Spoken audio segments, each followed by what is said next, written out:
Raghavan, back to you.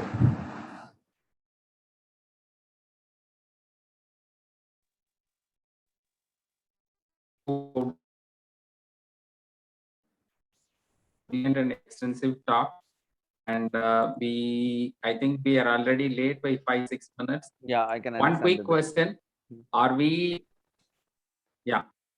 How do we take the liver enzymes in the post trauma, liver trauma management protocols? Yes, liver enzymes will be raised whenever there is hepatic trauma. There is going to be raised. There's a very good. There are questions which are asked. How will you monitor these liver enzymes? Ideally, every 12 hours you monitor them. Majority of the times, they will rise for first 48 to 72 hours. Maybe after 3 to 4 days, they start falling. That is one thing which will be governing. Plus the hemodynamic stability of the patient. Remember one thing, that hemoglobin estimation and LFT and RFT. There's a very good article by Stack, which was published in Indian Journal of Surgery, where they have given the guidelines that you should monitor how you monitor the parameters of the patient in ICU for the first 4 days, and depending on the grade of injury, and then you can monitor them in the ward. How early the patient can be discharged, and how do you allow them to do activities? Maybe 2 months down the line for grade 1, grade 2, you can allow all the activities, but it is after 6 months where you can allow the normal activities for a patient who has come out of grade 4 injury. And anything else you wanted to ask? There is guideline for serial hemoglobin, what you can see in the chart. It should be every 12 hours for the initial. Sorry, you please complete the answer, sir. Yeah, the guidelines for serial hemoglobin will be initially for 12 hours for the first 48 to 72 hours. Once you know that the hemoglobin is stable and the LFT is started down declining, then you can do it after 24 to 48 hours. The patient, the initial period of 5 days is critical. After that, every 24 to 48 hours, you can repeat the investigation till the discharge. Once it is falling, you may not require any other investigation.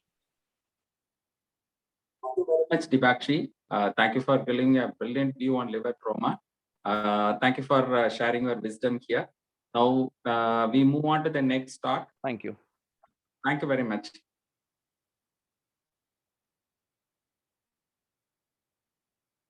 Now, can we have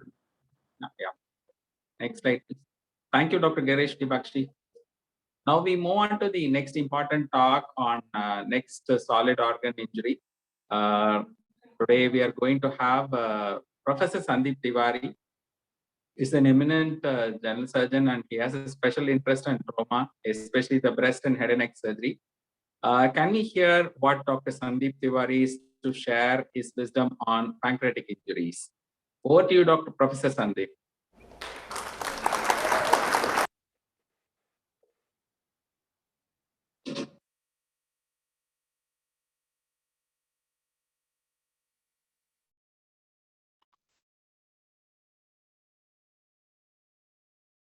Your slides are seen well, Professor Sandeep. Please go ahead. Hi, good evening, everybody. Can you hear me? Very well, sir. Very well. So now I'm going to talk in the next 15 minutes about pancreatic injuries. As we know, I don't know why my slides are not moving again. The same problem that happened with Dr. Bakshi. Veena, do we have sir's slides with us? Yeah, now it's moving. So injuries are uncommon in pancreatic trauma, protected deep in retroperitoneum. Diagnostic, there is always a diagnostic dilemma and delay in the diagnosis in cases of pancreatic injuries. But if identified early, the treatment is straightforward and there are established guidelines for treating the pancreatic injuries. These account for only 3 to 5% of all abdominal injuries, and mortality rate is ranging between 9% to 34%. But approximately 50% of the whole mortality due to associated major abdominal vascular injuries. And major abdominal vascular injuries are present in 75% cases of penetrating pancreatic trauma. Sepsis and multiple organ failure account for most of the late deaths. Incidence of pancreatic related mortality ranges from 2 to 5% in large urban trauma series. You can see this is anatomy where we have head, neck, body, and tail of the pancreas, and which is the superior mesenteric vein and artery. They are at the site of the neck and separating in two halves. This is the CT anatomy where you can very well, because if you don't know how to evaluate the CT on CT, the injury of the pancreas, always it will be a diagnostic delay. So these are about the what percentage of the associated injuries are there with pancreatic trauma. I'm not going to the details. Etiology, we know that there are two kinds of etiology. Basically, in trauma, if we say there are penetrating injuries and blunt trauma, most of the literature says that penetrating trauma is more common for pancreatic injuries. But in our series, we found that blunt trauma was more common in pancreatic injuries. So how we make the diagnosis, it's the high index of suspicion we have to keep, then history and physical examination. Then third point, which is mechanism of injury, which is very important. Usually we do not take detailed history about the mechanism of injury, or we do not get the history of mechanism of injury, but clear-cut direct impact on the epigastrium, like steering wheel injuries or handlebar.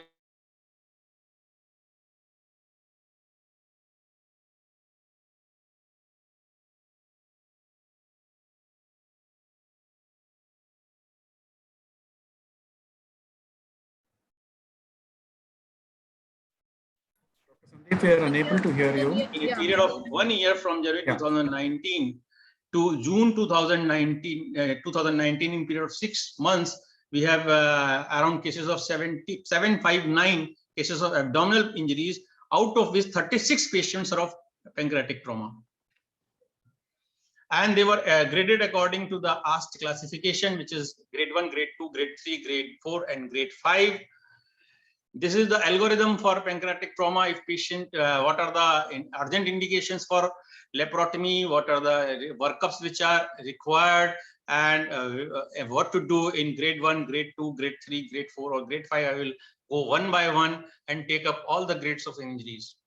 So in case of pancreatic trauma, treat a pancreas as crawfish, which has been said by Timothy Fabian. He says, this, like in crawfish, we suck the head and eat the tail. What does it mean? The next slides, few slides will explain this. So in surgical management, the primary operative goal of abdominal trauma is to control the hemorrhage and gastrointestinal contamination, for which we should have proper exposure. Then the 60% of pancreatic injuries, they are minor contusions like this, and the patient, this is a hematoma and capsular laceration, which is grade 1 injury. Then there may be laceration without ductal disruption, like grade 2 injuries. The grade 1 and grade 2 injuries require only hemostasis and external drainage. We should resist temptation to repair capsular laceration, and if it is required, we can go for external closed drainage of these type of injuries. Otherwise, in most of the patients, conservative management will suffice. Then this is the grade 3 injury, where there is distal pancreatic transection. In distal pancreatic transection, if drug is transected, then we have to take figure of 8 non-absorbable suture, full thickness interlocking, and then we can go for this type of ductal closure and the closure of the pancreas. Then we can go for stapler distal pancreatectomy and ligate the splenic vessels. We can go spleen preserving distal pancreatectomy in cases of grade 3 injuries. In grade 4 injuries, we have to define the ductal anatomy, for which, if the facility is there, we can go for intraoperative pancreatography. But we should not be performing heroic surgeries looking at the hemodynamic instability or stability of the patient.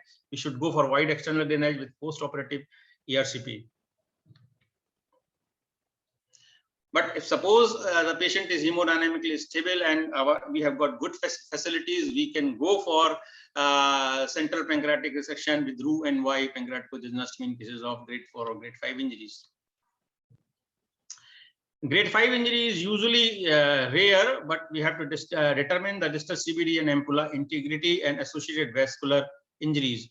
But if we have to go for damage control surgery and drainage of the pancreatic bed in first go, and then we can go for definitive Whipple trauma resection of these type of patients.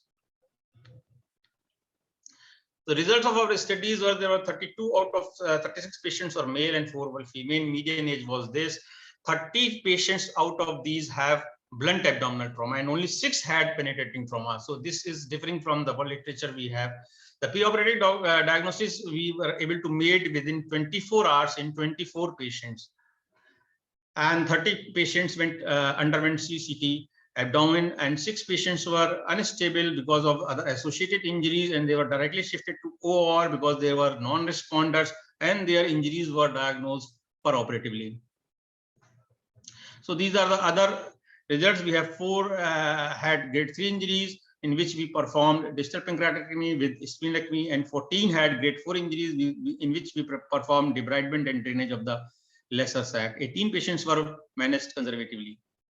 So this is the article about pancreatic injury, a case series analysis from a level 1 trauma center from our trauma center, which have been published in 2021 recently in Indian Journal of Surgery. So these are the few pictures where we can see that there is pancreatic injury and hematoma. You can see the mesenteric vessels, and there is a near complete transection of the pancreatic head. So these are the different pictures showing. This is also showing the complete transection of the pancreatic distal pancreas. This is the old case where we received after 4 to 5 days, and then we were able to make the diagnosis of pancreatic injuries. Patient was deteriorating, he was in sepsis. So the complications of these pancreatic injuries are usually self-limiting or treatable. Sepsis, fistula is most common incidence, is 7 to 20%. Then abscess may be there, the patient may develop pancreatitis, secondary hemorrhage, pseudocyst, exocrine or endocrine insufficiency. In our series, 2 patients developed post-operative fistula. One had left subdiaphragmatic abscess in which we performed USG drainage. One had delayed splenic artery hemorrhage in which we go for interventional radiology and we went for embolization. 2 patients out of the 36 patients died post-operatively, and out of 18 non-operatively managed patients, 3 patients developed pseudocyst. So to conclude, traumatic pancreatic injuries are uncommon. They are easily missed. Diagnosis requires high index of suspicion. We have to have pre and intraoperatively. We can diagnose and test and perform in a timely fashion. Penetrating trauma, pancreatic trauma is decreasing as compared to blunt pancreatic injury, because at our center, 83.3% was blunt and 16.7% were penetrating. This may be because of the lesser incidence of nowadays gunshot injuries and more road traffic accidents, increase in more traffic accidents. Grade 1 and grade 2 injuries is diagnosed early. They can be very well managed non-operatively, and distal pancreatectomy with or without splenectomy is treatment of choice in grade 3 injuries. Damage control surgery should be choice in grade 4 and grade 5 injuries. Mortality rate is overall high, 9 to 34%, but at our center it was only 5.5%. Thank you. I'll be happy to take any questions. Thank you, Professor Sandeep. You saved us a few minutes of very precious time. And I have 2 quick questions for you. In acute blunt traumas, penetrating traumas with the pancreas, when there is hemodynamic compromise, especially when you do salvage laparotomies, how do you decide about the extent of pancreatic debridement or extent of pancreatic resection on an emergency basis? Do you have any special strategies to do that? See, if patient is hemodynamically unstable, then no strategy has to be followed as such. The only strategy is we have to save the life of the patient first. So we go for simple drainage at that time as a damage control surgery. And once the patient is shifted to ICU, and after 24 to 48 hours, once patient is stabilized, and then we go for the CT scan or MRCP of the patient, then we see what is the condition, whether patient needs relook surgery or the thing which has been done is sufficient enough for the patient. Thank you, Professor Sandeep. Thank you, sir.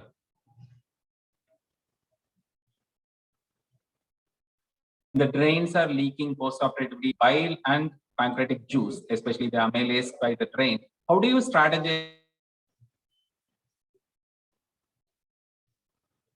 You are not audible. Hello. Anastomotic leak or whatever repair you have done. Sorry. Your voice is broken. I could not hear you. Okay, I will repeat the question for you. If there is a combined bile duct injury and pancreatic injury, how do you handle and how?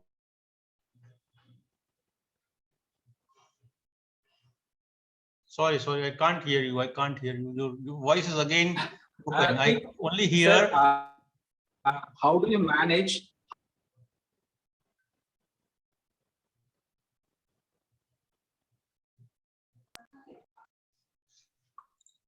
I think sir is asking about the Dr. management Kanagavel, of a there is some pancreatic fistula. network issue at your end. I think you're asking about biliary plus pancreatic injury. Is that right? So if there is combined duodenal or pancreatic injury, that I think that that's what he's asking, that there is combined duodenal pancreatic or biliary injury. So then we have to, yes, obviously the answer is then we have to go for traumatic Whipple in such cases. But if the condition of the patient is not stable and it is not permitting us to go for such a prolonged surgery for 3 to 4 hours, then obviously we have to again go for putting of the drains, and once the patient is stabilized, then only we can go for definitive surgery in this sense, because the mortality of traumatic Whipple is also very high. That we have to keep in mind. Thank you, Professor Sandeep. Thank you for a brilliant talk on pancreatic trauma. I'm sure the audience would have immensely benefited out of it. Thank you very much on behalf of the Traumasicon team and the IATCC team. Thank you for sharing your wisdom. Thank you, sir.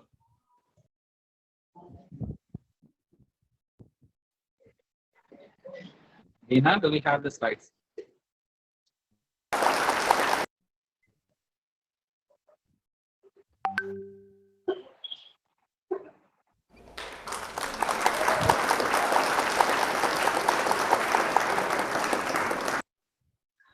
Now we move on to the next important topic. We have none other than Dr. Vijay, who's going to share on splenic trauma. Dr. Vijay has been an eminent trauma surgeon and has been associated with the IATCC for quite some time. Ladies and gentlemen, let us hear what sir has to share on splenic trauma. Over to you, sir. Hello, am I audible? Yes, Sir, sir. you're perfectly audible. Your slides are yet to come onto the screen, sir.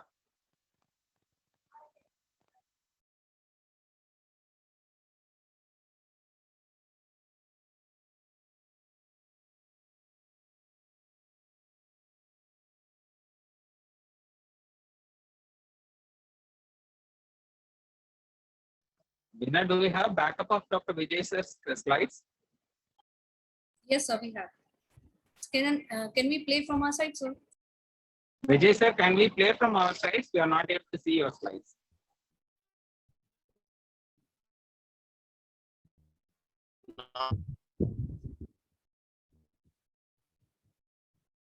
Sir, we are unable to hear you, sir. Now is it okay? Do you sleep? Hello? Oh, we cannot see your slides, Dr. Vijay. Yes, yes, Sir, yes. we are able to Now see. it's coming. Go to the first slide, sir, please. Okay. Sir, you're ready to go, sir. Please start your talk, sir. Okay, thank you. Although protected under the bony rib cage, spleen remains the most commonly affected organ in the blunt trauma in the abdomen in all age group. It is common in both rural and urban environment. And blunt splenic injury is mainly produced by the compression and deceleration force from the motor vehicle crash, falls, sports injuries, domestic violence, or accidents involving the cycle handlebar injuries. But penetrating injuries is less common in spleen.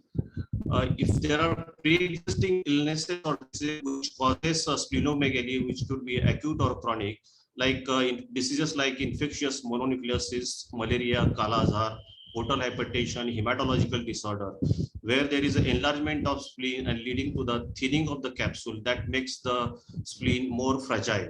And even a minor impact can cause a major splenic injury. Coming to the brief anatomy of the spleen, spleen is located on the left upper quadrant, just below the diaphragm. Laterally, there are ribs, and medially, the important structures, stomach, kidney, pancreas, and below colon. It is attached to the posterior wall by the various ligament like spinocolic ligament, splenorenal ligament, splenogastric ligament, splenopancreatic ligament.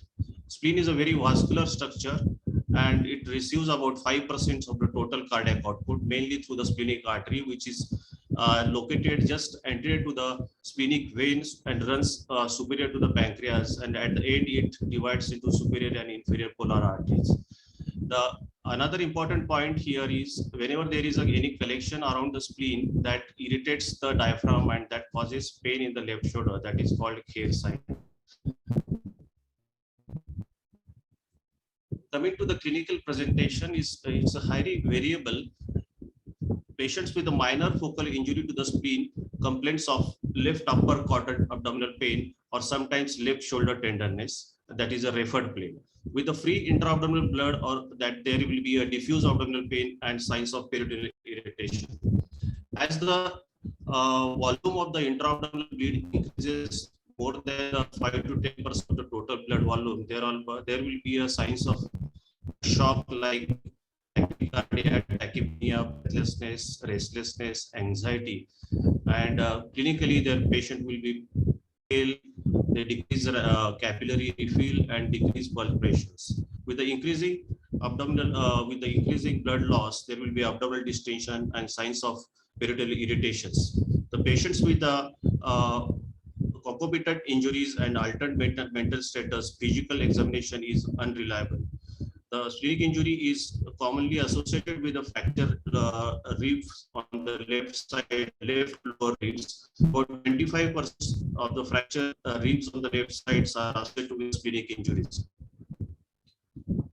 Coming to the imaging, is a fast, rapidly it's an examination which identifies the intraperitoneal fluid in a blunt abdominal trauma, and it is very useful in a hemodynamically unstable patients. Fast is considered positive when there is any collection around the spleen which looks like black or eco-pure band around the spleen or a splenorenal area. Another important modality is CT scan with IV contrast, which is a gold standard in a hemodynamically stable or a stabilized trauma patients. Apart from the diagnosing splenic injury, it gives information about injury grade, is any active bleeding in the form of contrast blush, extent of hemoperitoneum, presence of pseudoaneurysm, and associated injuries. This is a CT image showing the contrast extravasation, and that is a blush you see here. Angiography is less of a diagnostic modality and more of a patient for a therapeutic angioembolization whenever there is a evidence of active bleeding. Another important modality, diagnostic peritoneal lavage, thus being interventional, it is less being used because fast is more preferred over the DPL. American Association for Surgeons of Trauma classifies injuries into 5 grades. The grade 1 is injury laceration less than 1 centimeter, subcapsular hematoma less than 10% of the surface area. Grade 2 is laceration 1 to 3 centimeter and subcapsular hematoma about 10 to 15% of the surface area. Grade 3 is laceration more than 3 centimeter with subcapsular hematoma more than 50% of the surface area. Also, the ruptured subcapsular hematoma or parenchymal hematoma comes in a grade 3. Whenever there is a segmental or a hilar vascular injury with 25% of the splenic devascularization, that is grade 4, and when spleen is shattered or there is a hilar injury, it is considered as a grade 5 injury. CT scan, apart from the diagnosing splenic injury, it gives information about the grade of the injury, amount of hemoperitoneum, associated injuries. Whenever there is a active bleeding, it shows like a contrast blush, and very useful investigations diagnosing cases of splenic injury. To the treatment of splenic injury, it depends on the hemodynamic status of the patient at the time of presentation. Patients who are hemodynamically unstable, this requires interventions. Other factors to be considered are the age of the patients, associated injuries, and grade of the splenic injuries. Initial management is the same like ABCD of the trauma, and adjuncts like rice tube, catheter should be used. Rice tube is very important to prevent the gastric dilatation of the stomach. initial management is a non-operative management because of the liberal use of CT scan and understanding the importance of the immunological function of the spleen. More and more injured spleens are being conserved. It is successful in 90% cases of the children, and also in about 80 to 60 to 80% of the adult, it is successful.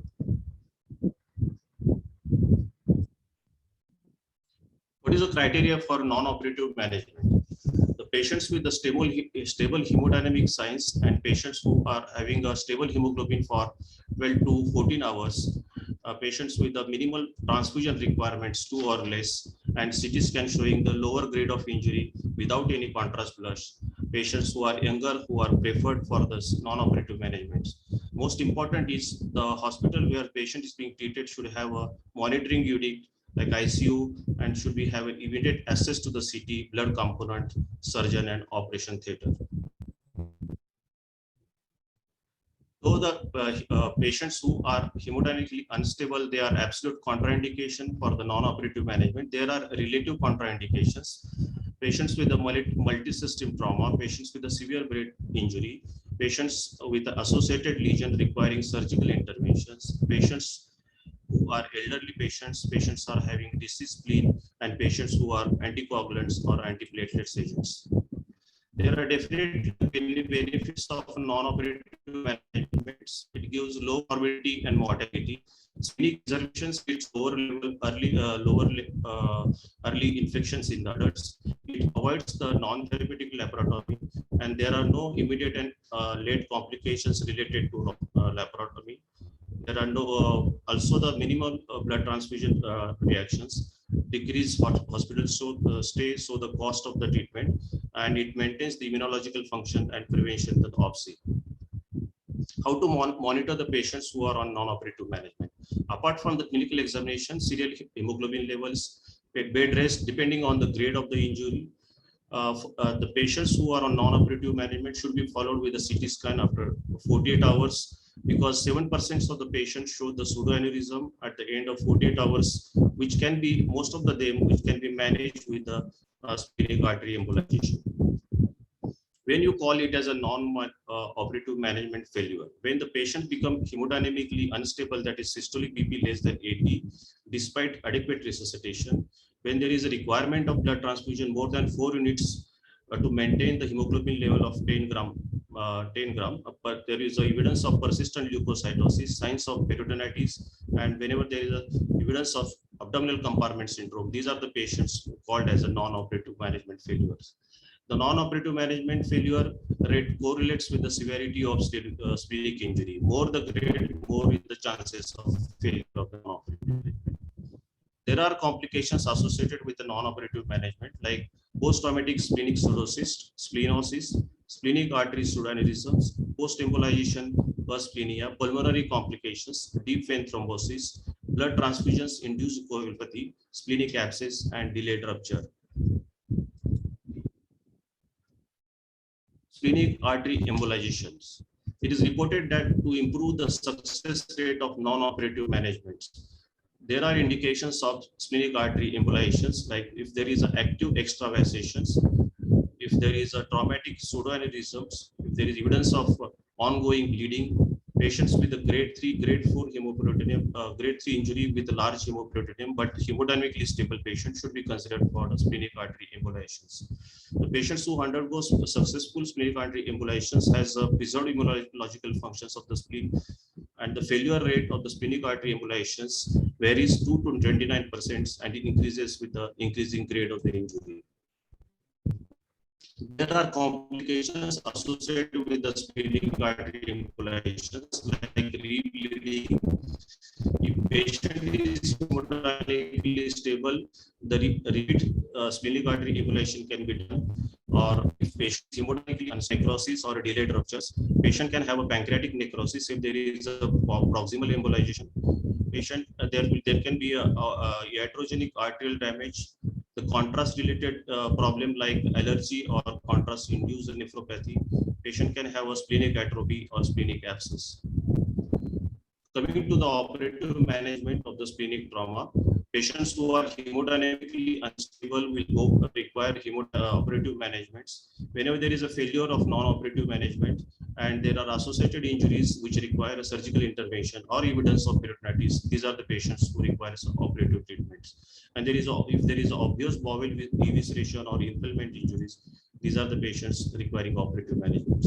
Whenever you are considering the splenography, like in low-grade injuries or isolated splenic injuries, operative management is required.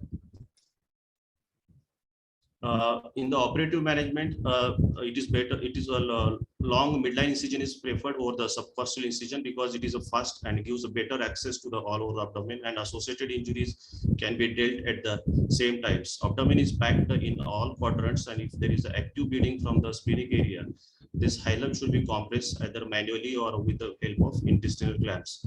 In a trauma setting, posterior approach of the splenectomy is preferred.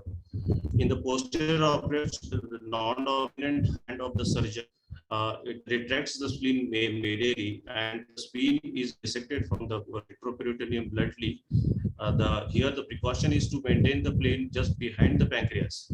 Once the spleen has been mobilized from the retroperitoneum, the gastrosplenic ligament is taken, and gastrosplenic ligament, which contains the short gastric arteries, and it is being short, it has to be ligated near to the spleen.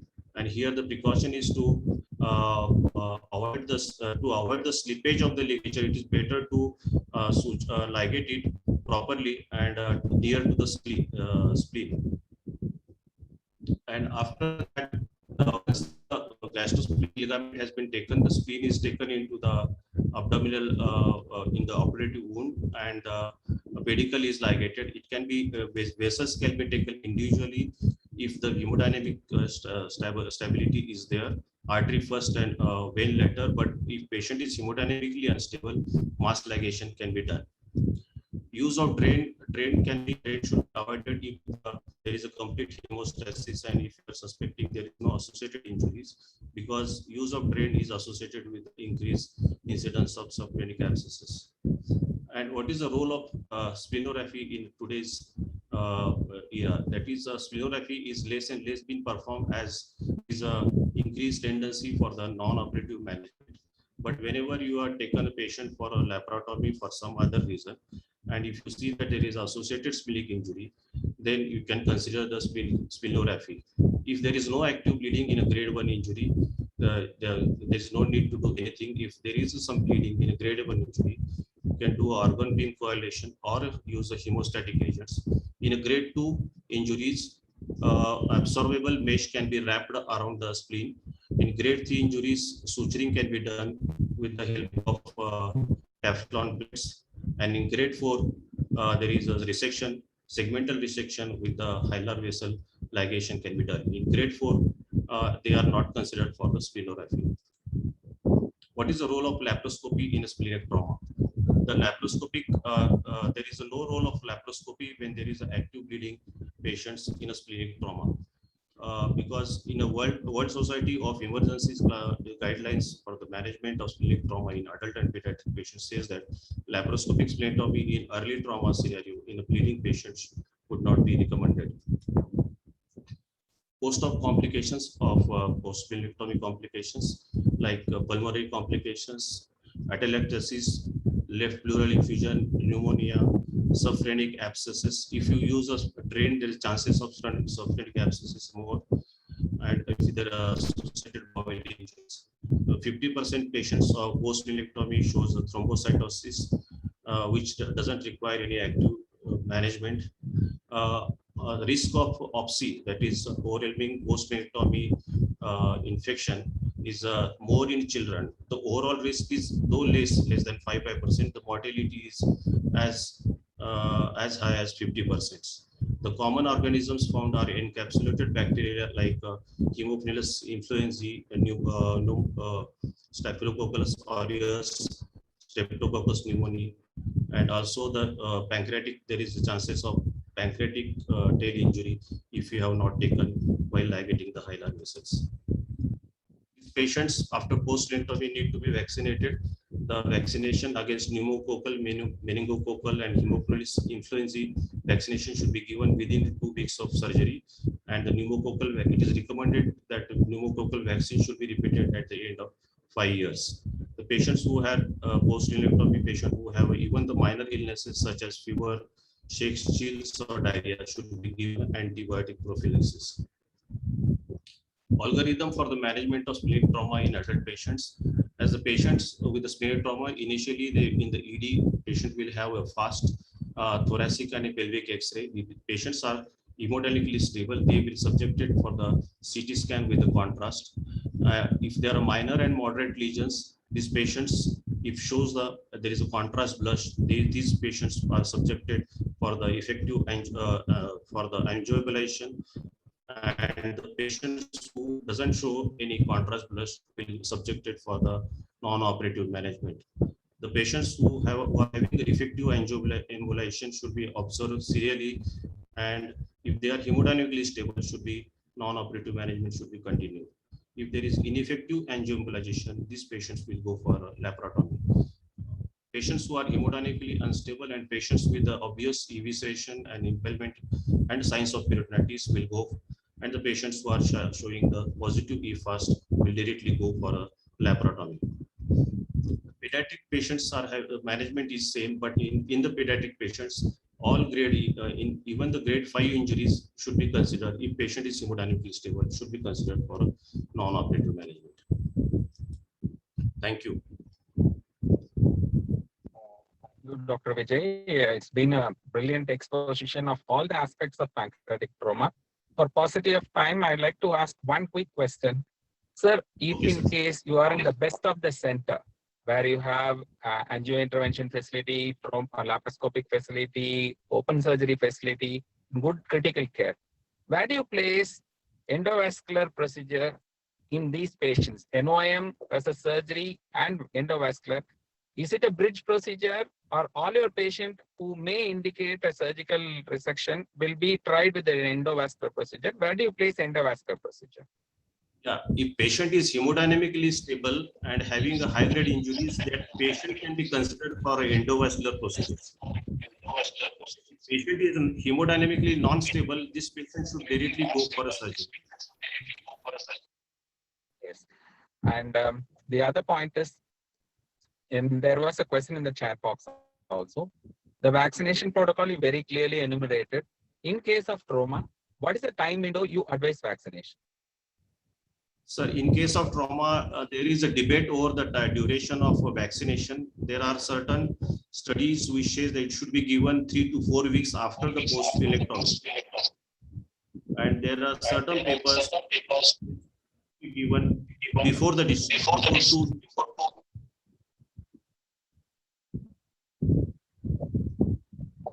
And pneumococcal vaccinations at the end of 5 years. Thank you very much, sir. Thank you, Dr. Vijay. For want of time, I call this session a close. Thank you, IITCC, for giving me the opportunity. And thank you very much. And we look forward for more academics. Now we hand over back to Dr. Vineet and Dr. Sanjay. Goodbye. Thank you. Thank you. Thank you, Dr. Kanagavel, for chairing this important session. And thank you to all the 3 faculty for their excellent talks. We move on to the next session. And I would like to invite Dr. Santosh John Abraham for chairing the session. He needs no introduction. He has been the past president of the ASI. He is the current director of surgical studies for the ASI, Association of Surgeons of India, and also a very prominent person and a responsible person for the regional refresher course for the postgraduate students. Dr. Santosh John Abraham, I invite you for chairing the next session, please. Thank you. Thank you. Thank you very much. Indeed, grateful for the Trauma Society for inviting me, IITC for inviting me to chair this very important session. We do have 3 talks in this session. I would request all the speakers to, stick to time, and I'll take up questions after each of the sessions. So may I have the first speaker, Dr. Kenneth Mattox. He is a consultant surgeon from United States of America.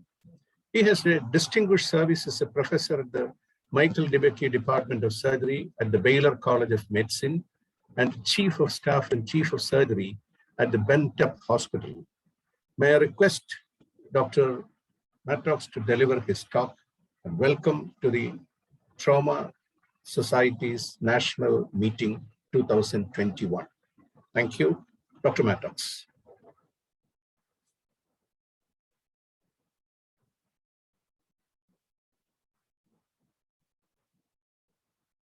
Is he connected?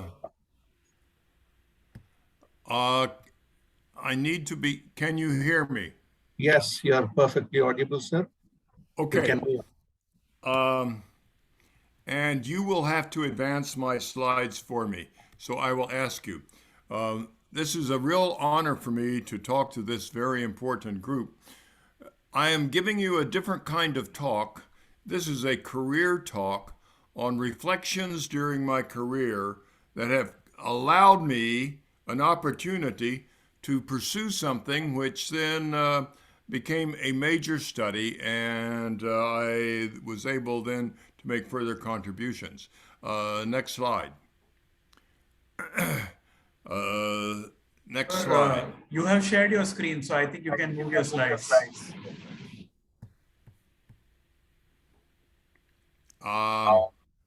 I cannot advance them. Okay, so we're going to unshare your screen and we will open There, it from our okay, end.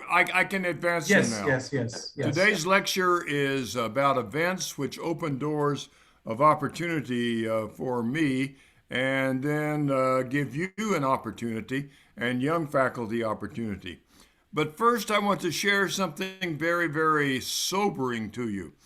I started my career as a pre-med student in 1955.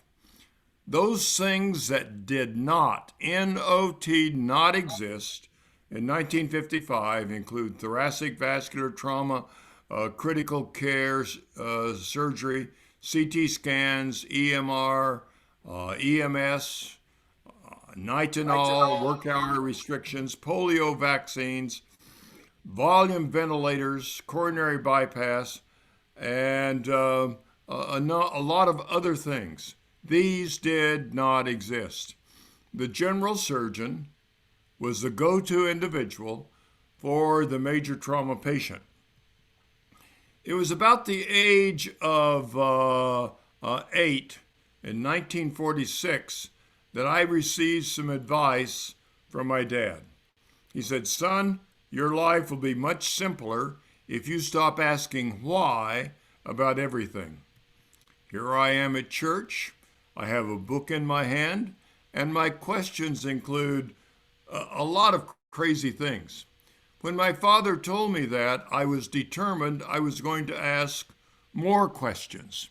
So during my life, whether it be a full professor, whether it be a president of an organization, whether it be another specialty, I've been always asking questions about why. It was in middle school that I became very curious about the word resuscitation. Ladies and gentlemen, I continue to this day to be curious about resuscitation. I don't think we have defined it right. I think our resuscitation in trauma is killing people. I think we are doing bad things, and some of this talk will amplify on that issue.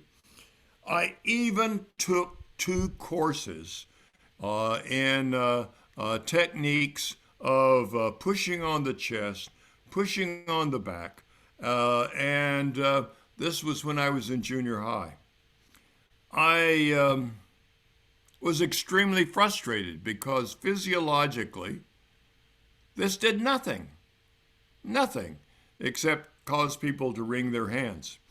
In 1954, 1960, the research from Johns Hopkins in external cardiac compression was one of the first technologies that we had to try to assist us in getting people back resuscitated, and then led during my first decade or so in surgery into the areas of acute care surgery, surgical critical care, EMS, emergency surgery, trauma, and disaster.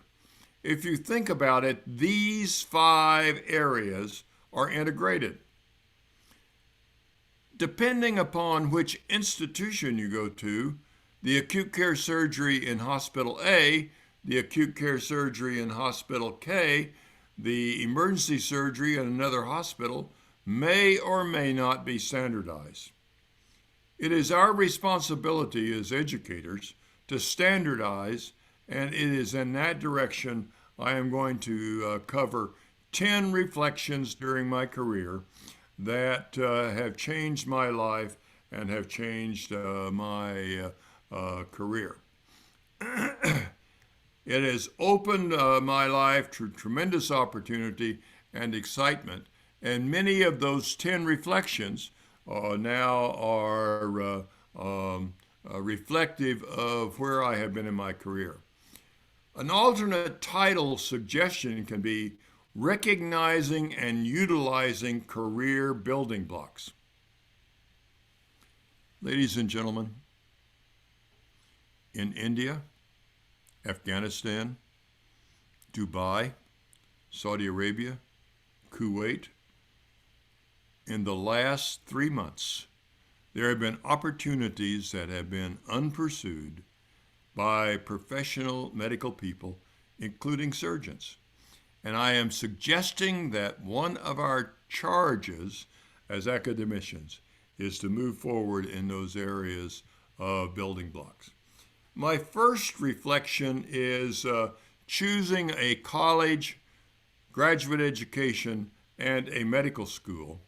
And I went to a Baptist school to be a Baptist preacher or a Baptist missionary or maybe a singer, and it only had 300 students. It was not a fancy school, but it was that particular school where I sang in the a cappella choir. We made international tours, and I, in 1957, was met by the Baptist church to say, your students can't sing in our church because they are black. This was almost 10 years before Martin Luther King was stopped at that very same bridge. So the lesson on reflection 1 are early choices establish overriding governing principles.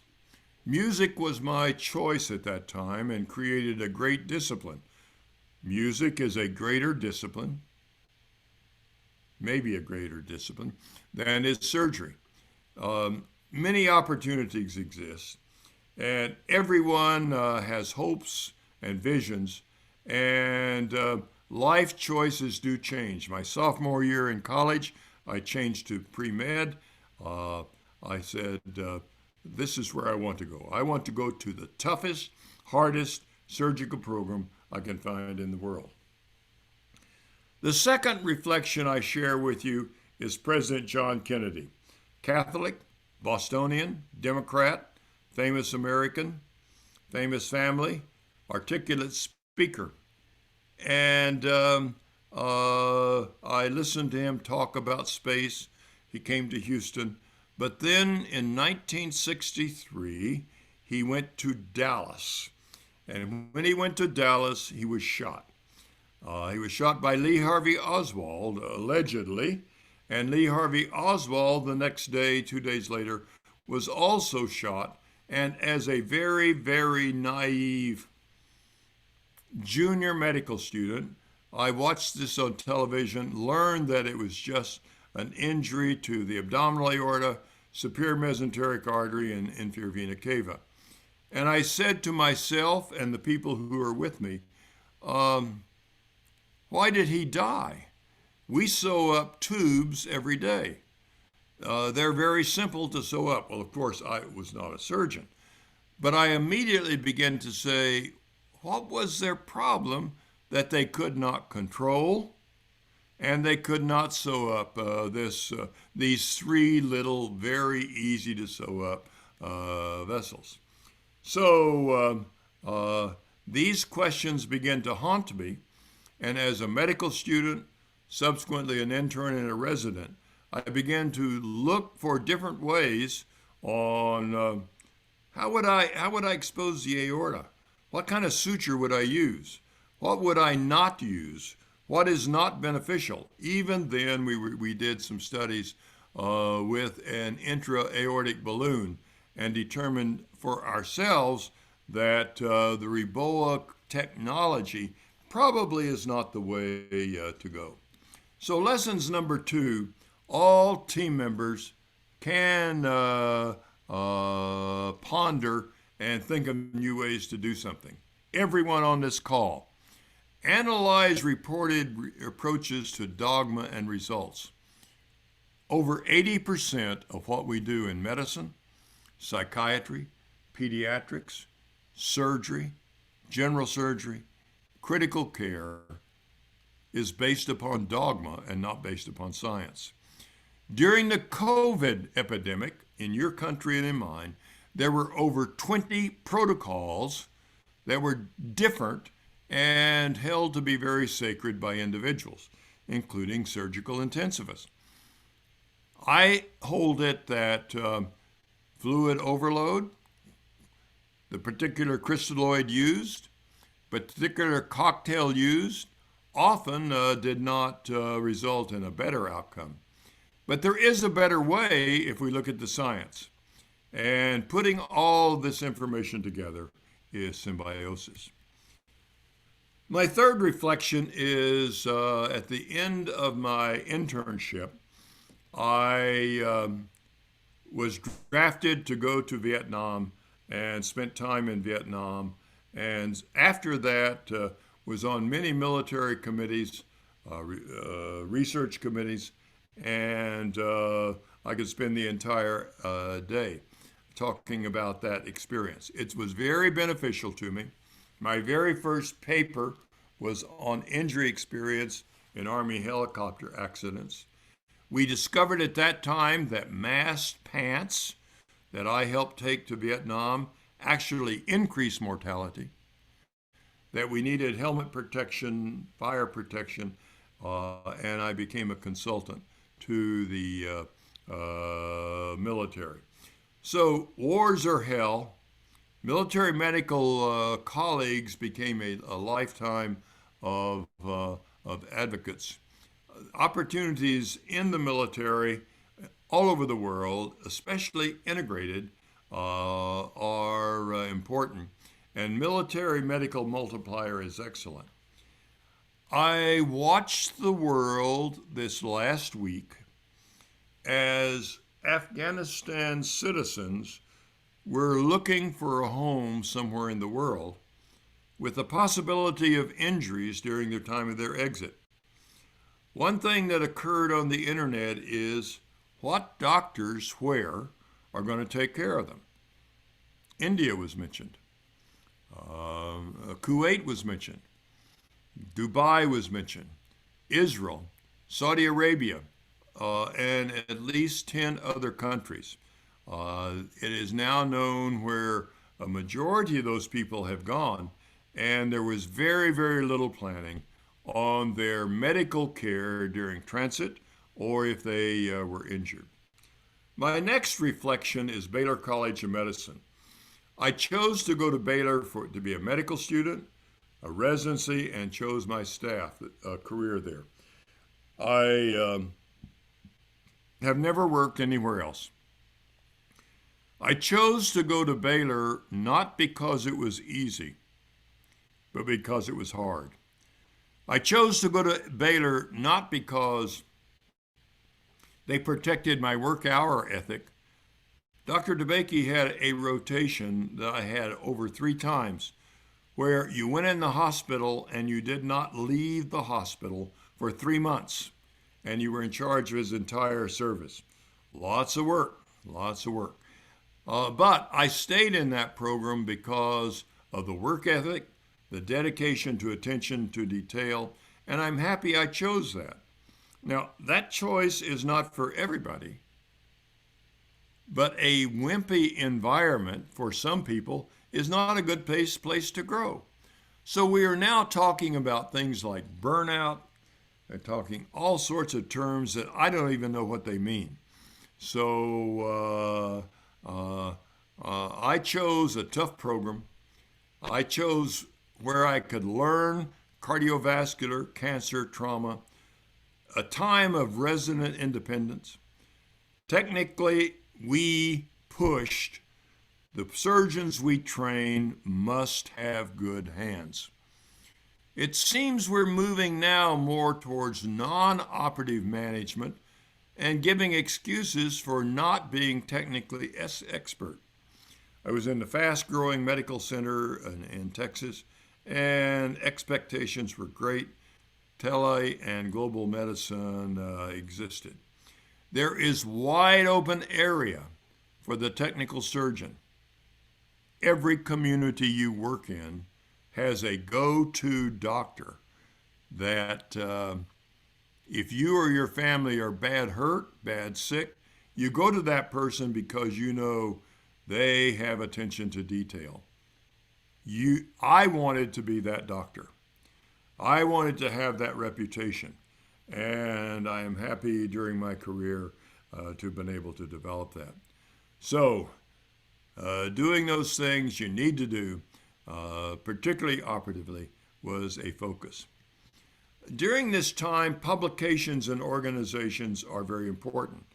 This organization is putting on this conference.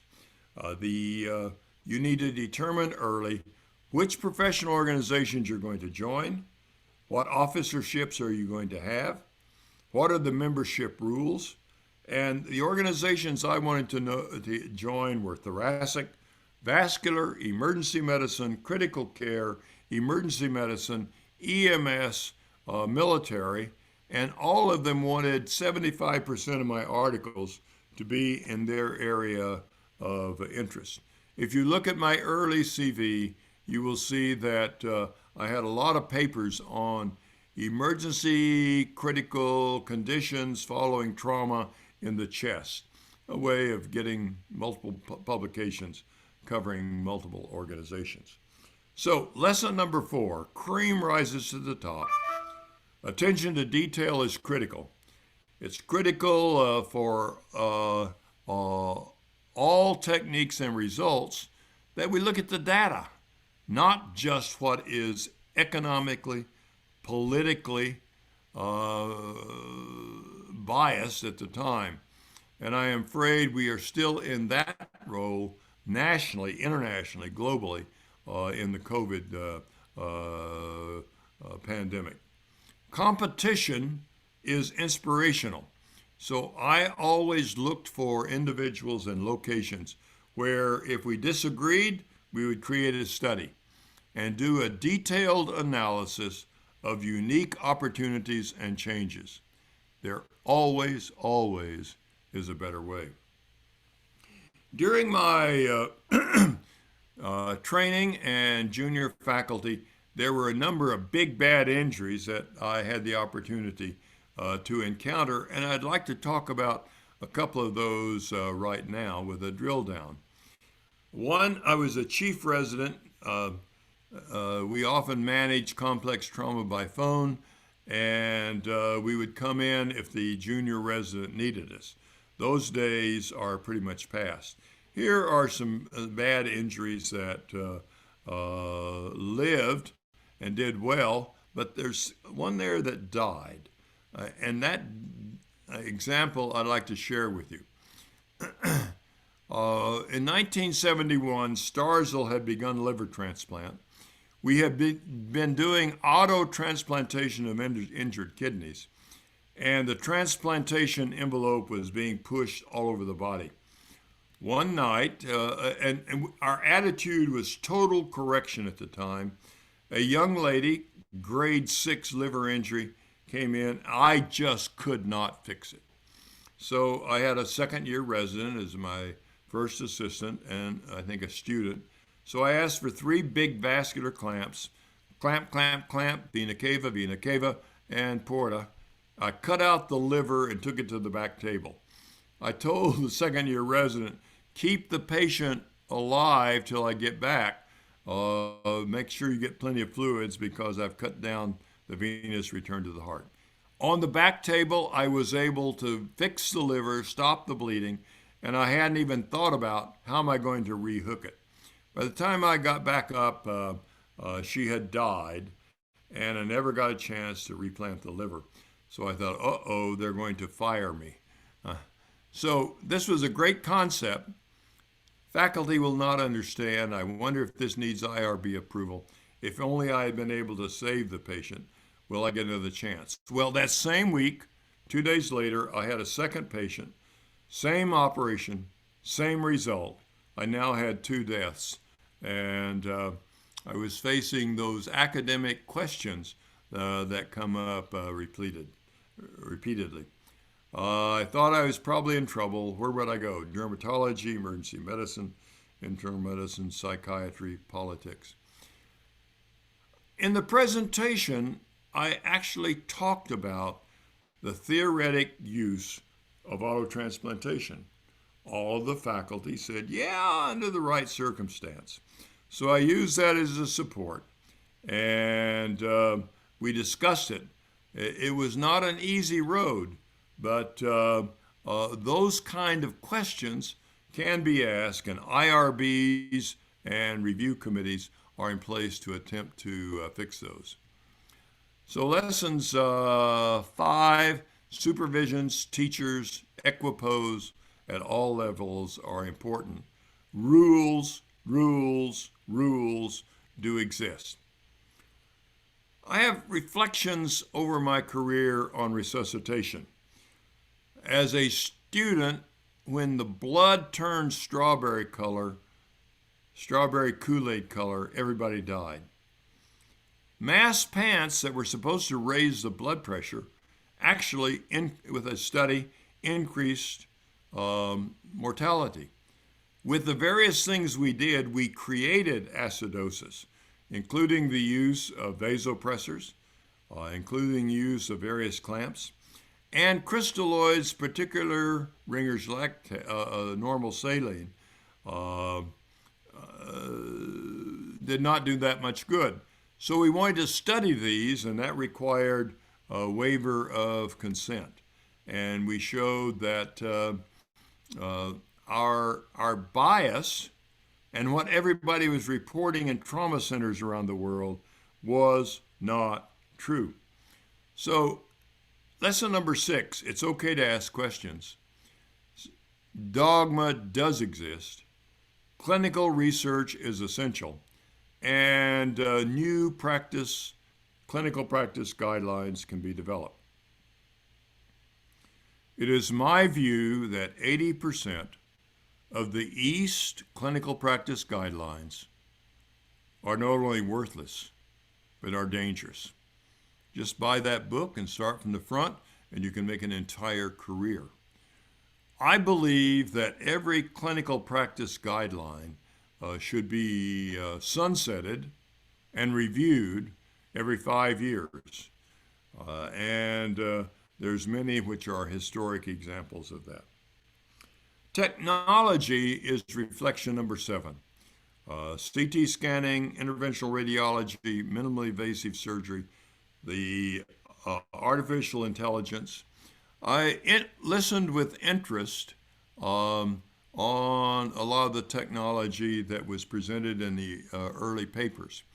It is my belief that the general surgeon of the future, whether we call him acute care surgeon, critical care surgeon, or trauma surgeon, will be the master and owner of all vascular trauma, a hybrid suite with interventional radiology technology they themselves are master of, and not have to call somebody else to put in a catheter. Changes are the way we think. Requires new learning, new approaches, and the hospitals and bylaws of the future indeed will change. I share with you here a drone. This is a EMS drone in a country in the Middle East, which carries specific equipment to an area of injury. Here's an additional drone, which is a real drone ambulance at the site of a car wreck with a compartment the size of a Da Vinci device. And in the future, I am suggesting that a drone ambulance with a sterile operating suite will have technologists insert the probes, and we will do those damage control, fibrin injection, other controlling injections, so that the surgery can be accomplished during a transit or at a distant location.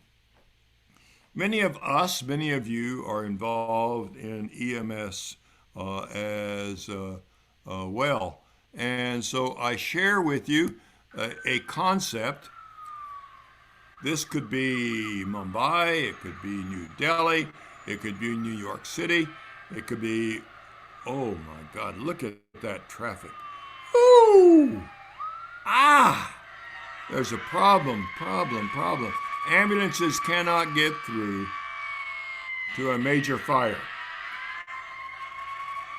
I will let you watch with wonder.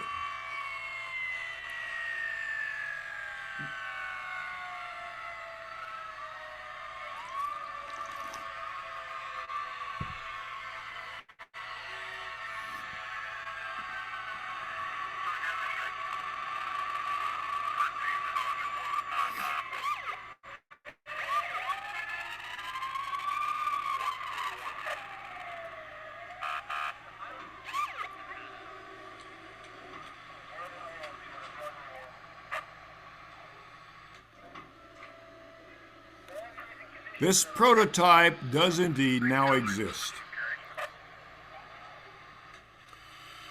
where the entire compartment becomes a drone. It is elevated to the location of need. We're using chemical technology. Fire suppression can occur, and individuals who have been sequestered, afraid that they were going to burn up, can be rescued and taken to areas of safety.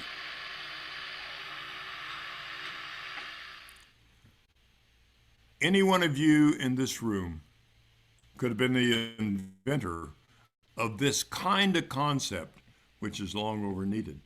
Other devices, intravenous ultrasound, shown here, we're using for transected aortas and subclavian bypasses and the like. So where are we? We are moving forward with new things to do. So lesson number 7, technology and imagination is almost limitless. Innovation centers exist in every health science center in the world. Remember, my first slides showed what did not exist in 1959 and now determine your particular career. Reflection 8 is on the practice of medicine. A number of political movements are occurring which make the doctor less important than used to. But safety and quality is the responsibility of the physician. Peer review and credentialing, patient ownership, methods of professional teaching will be part of our dialogue in the future. I don't have the best solution to the current pressures, but I do know we need to move in that direction. Scope of medical practice has always been in the medical guild. It must not be politicized or bottom lined. Peer review and professional by peers is important. Nurses, administrators, economists should not be those peers of doctors. Change with time always occurs. So lesson number 8 This is, in my view, the most critical of the reflections covered in this lecture. The professional must have ownership and strategic planning. I want to leave with you a couple of thoughts. First, dogma exists. We know that resuscitation fluids are bad. We know that the treatment of atherosclerotic disease and coronary artery disease, breast cancer, duodenal ulcer have changed. We know that statins are not liked by cardiologists anymore, and on and on and on and on. The list in general surgery are numerous. How many of your residents have done independently a common duct exploration or even scrubbed on a common duct exploration? So when you get your problem that needs a common duct exploration, who's going to do it? So, best practices are in jeopardy. Sepsis guidelines. We now know that use of vasopressors in the ambulance, in the emergency room, in the operating room, and in the ICU increase the mortality, especially if one attempts to get a mean blood pressure equal to the pre-injury one. The question of appendicitis, appendectomy for appendicitis, question of vaccinations, and Swan-Ganz catheters are likewise there. So where are the dinosaurs? Are we the dinosaurs, or are we the new movement? Between 40 and 80% of medical practice could be unsupported by dogma. Do keep an open mind and participate in reviewing and redoing all clinical practice guidelines every 5 years. Finally, my final slide or two, overriding governing principles. Medical staff bylaws belong to you. Peer review belongs to peers. Lifelong learning, unlearning, and relearning is essential. Physician credentialing is a physician function. Quality and safety is a physician function. Attention to detail will continue. There's always room at the top. Create venues of opportunity by having an open mind, a situation awareness. That's something I can do. Always take the hard road. Complete today's punch list today. Stress is not something for the wimp. Stress is a problem of productivity. Sunset all clinical practice guidelines every 5 years. Burnout is relatively perceived by each of us. Drive your work, don't let your work drive you, and go to the heart of danger. There you will always find safety. We each have different opportunities every day. We have access to assistance, mentoring, and support, such as this conference.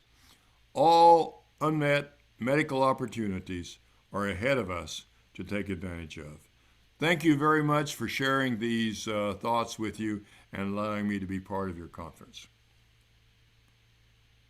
Thank you very much, Dr. Kenneth Mattox, for a brilliant exposition of your lifetime training program. And we were moved and fascinated to take up the trauma surgery.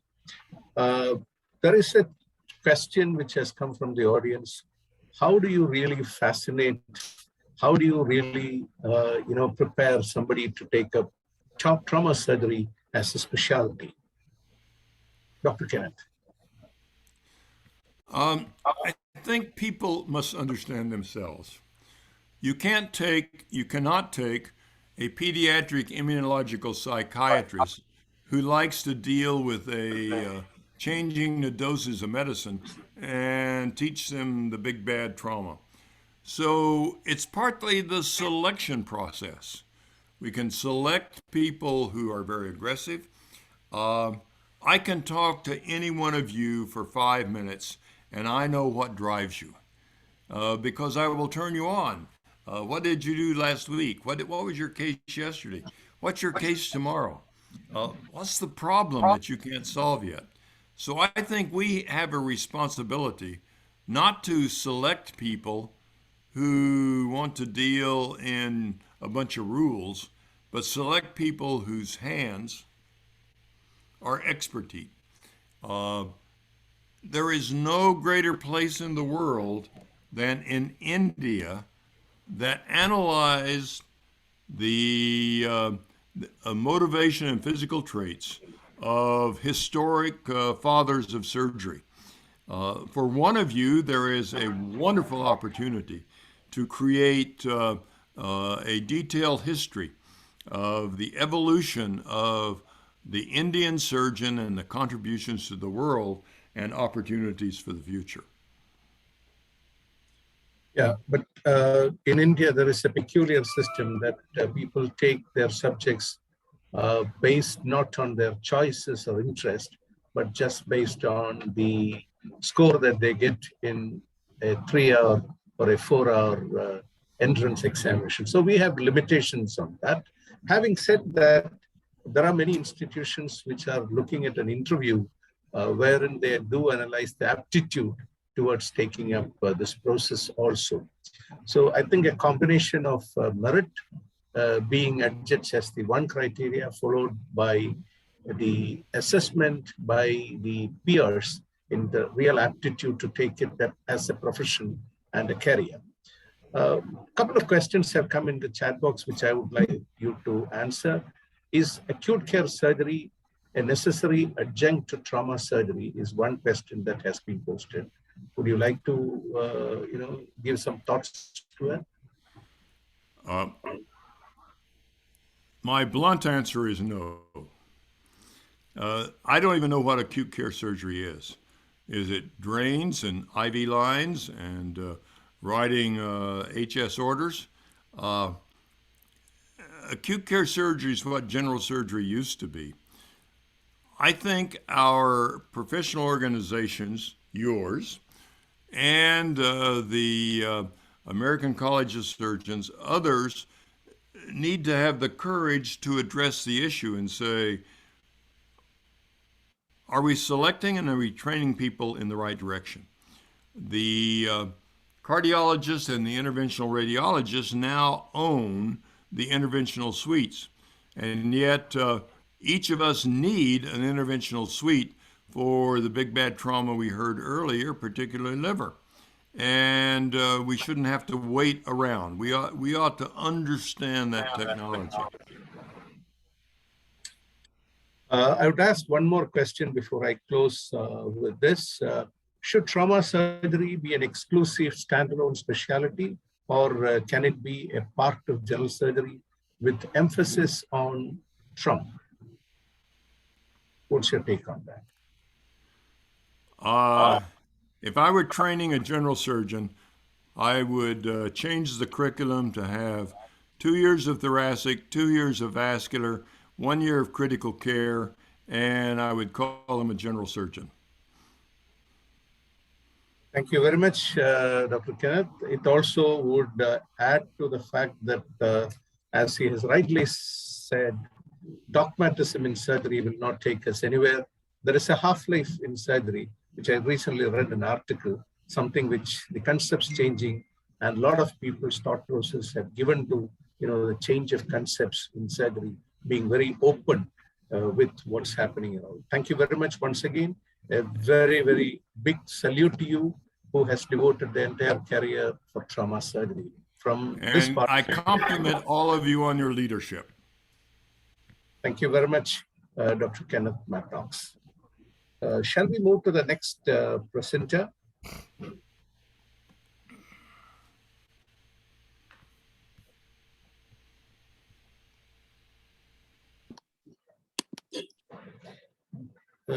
Is it going to be Dr. Atul or Amit or Dr. Pawan? Pawan. Yeah. While he gets his noted, his slides getting shared, let me introduce Dr. Pawan. He is from the Armed Forces Medical College, who had extensive training in trauma surgery, and he's currently the professor of surgery and trauma surgeon at AFMC Pune.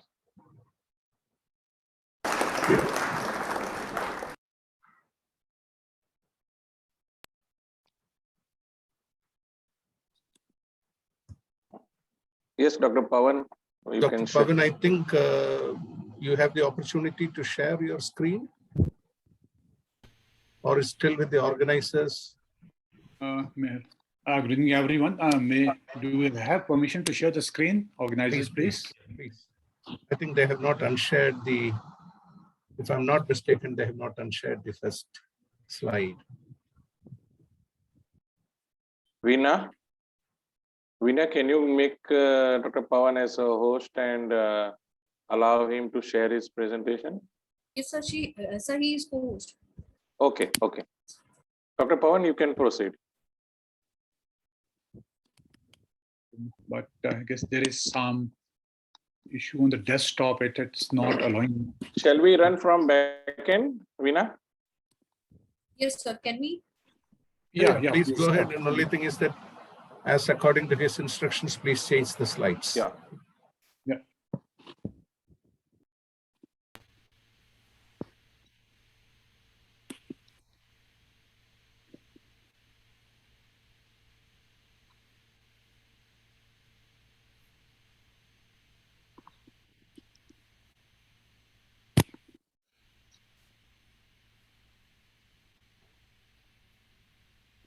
Sir, give me 1 minute.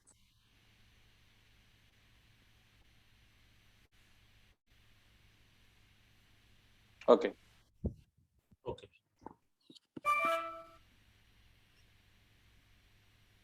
Yeah. Good evening, everyone. And first of all, I would like to thank the organizer for giving me this wonderful opportunity, and especially it's an honor to be part of the session along with the Dean of Trauma Surgery, Professor Metox. And thank you, everyone. So today I'll be discussing our neurotrauma, its pearls and pitfalls. Next slide, please. So neurotrauma is a major killer in trauma world over, though we don't have any specific data from our country. But just suffice to say, alone in US, more than $50 billion are spent on care of head injury alone, along with rehabilitation and treatment of severely injured patients. Next slide, please. So to understand those pearls and pitfalls before I go to specifics, it's a little bit important to understand what exactly goes on after the neurotrauma. It's basically the interplay between the cerebral perfusion pressure and the mean arterial pressure and ICP. So the interplay is, as the ICP increases, the cerebral perfusion pressure is going to fall. For that, to prevent this fall, we must maintain the mean arterial pressure above at least 70 to 80 millimeter of mercury. Next slide, please. So we should have some goals before we start treating any neurotrauma during our primary survey as well as during secondary survey. So the goals are very, very specific. First and foremost is the pulse oximetry. We should try to maintain oxygenation level of the patient more than 94%. The PaCO2 pressure should be 35 to 45 millimeter of mercury. The systolic blood pressure should be maintained always above 100 millimeter of mercury. And depending on the age, also above 110 for ages 15 to 49 and more than 70 years. The pH should be within normal range, that is 1.35 to 7.45. And ideally, the intracranial pressure should be maintained below 20 millimeter of mercury, either with the pharmacological approach, decompressive therapy, or with surgical approaches. Next slide, please. The other goals include maintaining glucose levels above 100, maintaining cerebral perfusion pressure more than 60 millimeter of mercury, and a normal serum sodium, INR of less than 1.4. And since the brain parenchyma is highly thrombogenic, so we should try to maintain platelet levels more than 75,000 and a mean hemoglobin level more than 8 gram per deciliter. Next slide, please. So coming on to the pulse specific, always focus on the primary survey, as all of us have learned for years now that ABCDE should not be forgotten. There's a tendency still in most of the centers that whenever a polytrauma or a head trauma patient comes to us, we straightway start jumping onto the head trauma, what is the GCS, see the pupils, and so on and so forth. We should not forget A, B, and C before going on to D, because A, B, or C is going to kill the victim before D. And also here the point to note is that the marker of worse outcome is the poor GCS motor score. The M function of GCS is almost corroborates with a high ICP or poor GCS compared to other markers. Next slide, please. Also, the mantra we have been teaching and learning is poor GCS score of less than 8. So anything less than 8, intubate, because the patient won't be able to maintain the gag reflex. This patient is going to aspirate and he is going to die because of aspiration rather than head trauma. So please intubate at the earliest in low GCS. Next slide, please. Suspect associated cervical spine injury, because the head and the cervical spine, the C spine, is going to move as a unit. It doesn't happen that the head is going to move alone, especially after a very severe impact, whether it's say for example, a bout of boxing, maybe a rollover, maybe a fall from height, or acceleration or deceleration injury. And recently, I was at my home place, so there was a sudden deceleration injury of one of my colleagues who was driving his car, and his car unfortunately didn't have the headrest. He had removed it to accommodate some luggage at the back seat. So this gentleman unfortunately came to a standstill, and he had a severe dislocation of his spine and with multiple fracture, and he died within minutes. So please suspect cervical spine injuries along with head injuries, always and every time. Next, please. Now, there are certain controversial issues, something like your vasopressors or, other decompressive therapy and hypertonic lines. So I should be briefly talking about each. Yes, there is a role of vasopressors, but yes, as brought out by Professor Mattox in the previous talk, it comes into play only once the hemorrhagic shock is ruled out, once the other sites of bleeding or the major sites of bleed have been ruled out. So there's a role of norepinephrine and phenylephrine, which is going to improve vascular tone and can be used in patients who are not bradycardic. Next slide, please. And about your hyperosmolar therapies, mannitol has been the mainstay of treatment in head trauma. And yes, there's a word of caution that it should be used only if the blood-brain barrier is intact. Please do not use it. It may be counterproductive if there is CSF otorrhea or rhinorrhea, or if there is a depressed skull fractures, the fragments are drawn in on CT scan where you expect dural tear. And hypertonic saline has been used with varying concentration from 3 to 23%, varying degree of success. The risk of rebound ICP is less than that of mannitol. That's the major advantage. Next slide, please. And the million-dollar question is, when is the surgery required?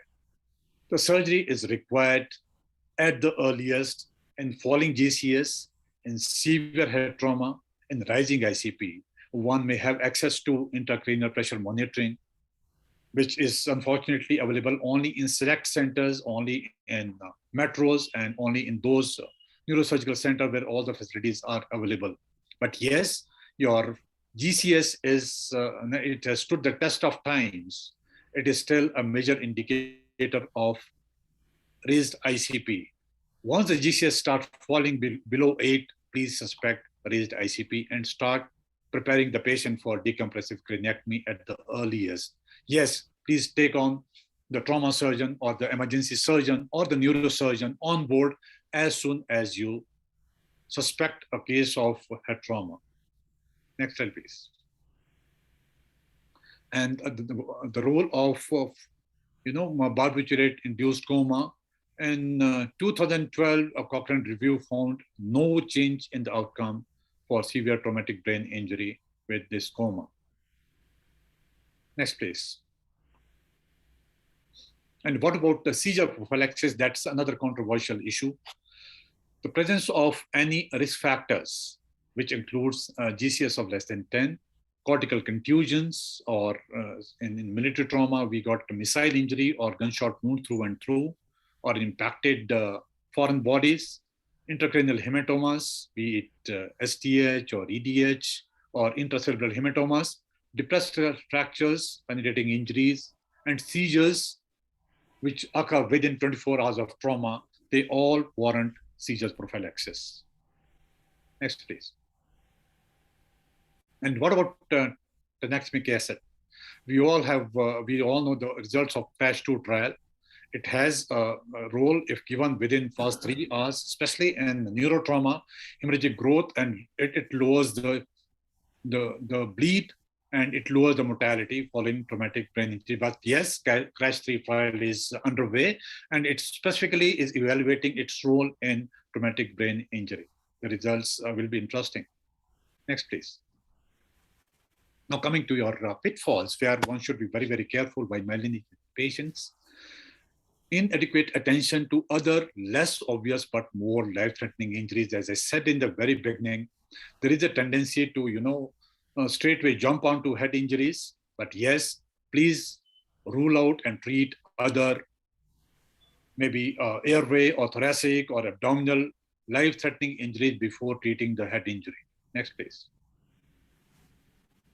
And inadequate evaluation and monitoring in intoxicated patients, another common error. I mean, any patient coming with some suspected trauma, whispering of alcohol, the straightway he is labeled as intoxicated patient and he is sent back, or maybe he's referred to psychiatrist, which should not be done. So rather, all intoxicated patient or inebriated patient should be strongly suspected of having neurotrauma, and they should be observed till the patient is out of effects of this intoxication. And also, there's a tendency to failure to rule out any associated spinal cord injuries, especially cervical spine injuries. So we should be suspected very strongly. Next, please. And about hyperventilation can reduce ICP for a short duration only. So one should not heavily depend upon hyperventilation to reduce ICP. Next slide, please.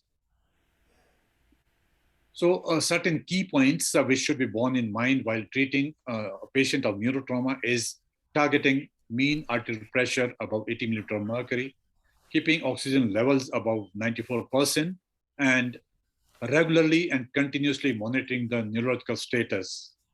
As soon as the GCS starts falling, one should be very aggressive in evaluating and managing this patient, and probably taking the patient out for decompressive craniotomy. Next, please. The primary and the secondary neurotrauma results in severe morbidity and mortality. That's what probably, even if you are not an expert surgeon or a trained neurosurgeon, this all of us can do. We can always prevent secondary brain trauma just by preventing hypotension and hypoxia. Next slide, please.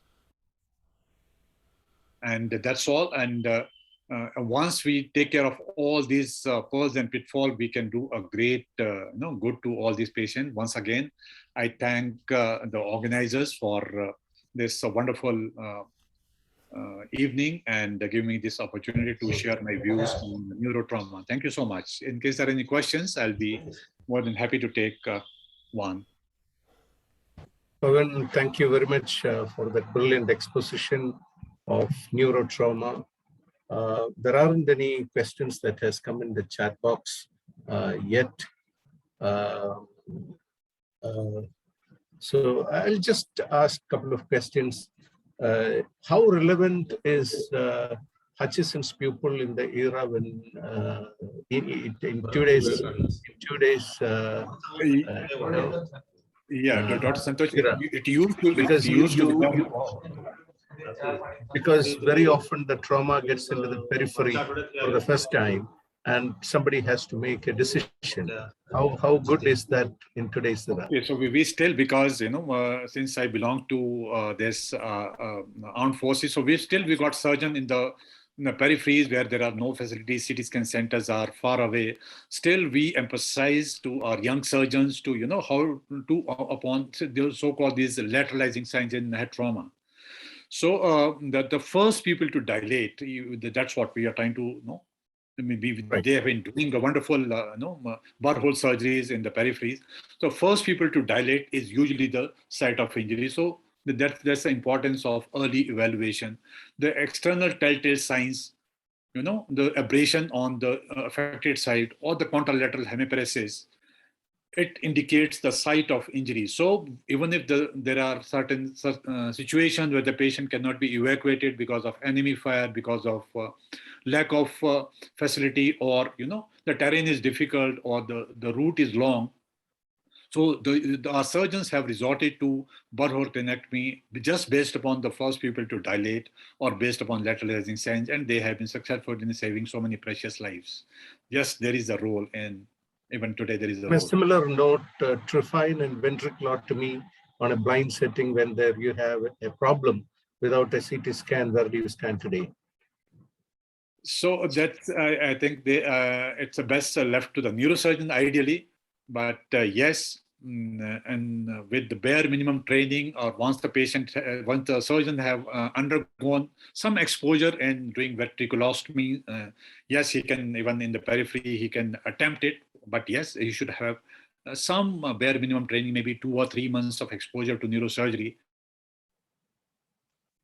As Possibly, life-saving vision once he's pushed against the wall.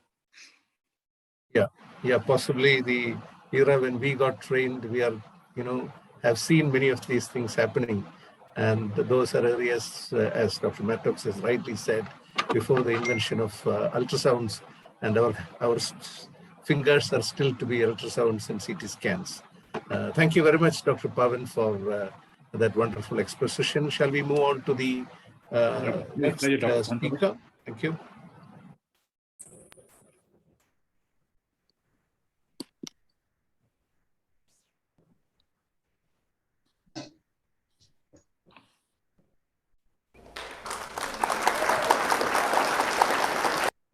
Thank you.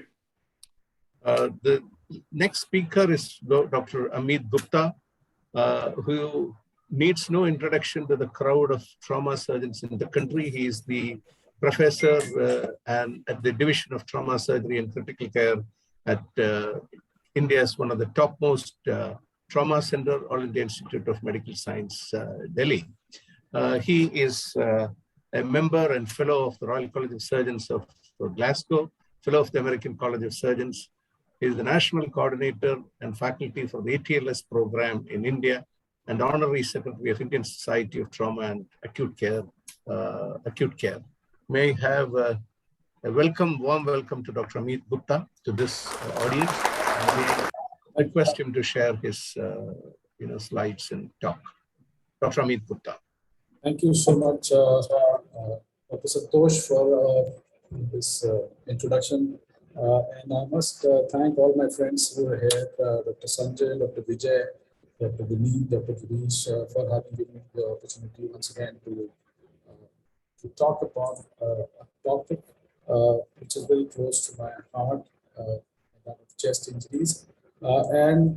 As required, I will be talking and dwelling with only the basics, very, very basics of chest trauma in this particular talk in the next few minutes. Well, it's an honor to share this session with Professor Mattox, and every time you hear, you get more inspired towards trauma surgery and critical care. Thank you, Sanjay, once again. So I'll begin with the management or the basics of management of chest injuries. I come from the Sacred Trauma Center at the AIIMS, New Delhi. Well, the outlines of the talk would be, first of all, tell you about what chest injuries result in. Also, the ED management, which is the basics of management of chest trauma. A little bit, a couple of slides about the definitive management, both non-operative and operative management in cases of thoracic injuries. Well, as we all know, chest injuries are very, very common. In fact, they're one of the major cause of preventable deaths amongst multiply injured patients. It is sudden, it can be dramatic. At the same time, it can have variable presentations, right? From a chest trauma presenting to you with catastrophic hemorrhage coming in within half an hour. And then you might have a chest trauma coming after 5 days without a chest tube. So they are at times dramatic, but varied presentations of chest trauma are also seen. They require a higher degree of suspicion for their recognition, especially the immediate life-threatening conditions which have to be treated along with the primary survey itself. And obviously, the mechanism can be both blunt, where the area of the the energy impact is distributed over a wider surface area, and it causes multiple injuries and multiple systems can be involved, or it can be a slightly more predictable trajectory when it is penetrating injuries. Well, as far as the operative management goes, and there has been a talk about non-operative management in trauma, majority of the thoracic injuries can be managed by simple procedures, simple ED procedures itself. And worldwide, the rates of operative management in thoracic injuries, for penetrating it might be slightly higher, but of blunt injuries is not above 10%. But at the same time, I would say that if you want to practice trauma as a surgeon, then you must be trained in thoracic surgery. And that's what Professor Matax also said, that if you want to have a versatile general surgeon also doing trauma, at least thoracic and vascular are the two branches in which the surgeons should be trained. Well, the extent of injury is not limited to chest only. Obviously, predominantly, it has to be chest wall, pleural space, lung parenchyma, mediastinum, as well as diaphragm. But if we see the anatomy, a lot of upper part of the abdomen comes into the cover of the thoracic cage. And therefore, you might have consequent injuries to liver, spleen, stomach, and other, and also in the retroperitoneum to the large vessels and to the kidneys. And that is why often trauma surgeons use the word torso trauma or truncal trauma rather than isolated chest injuries or isolated abdominal and pelvis injuries. Now, what is actually killing in chest injuries is actually the mismatch of the oxygen coming from the alveoli and mixing into the blood.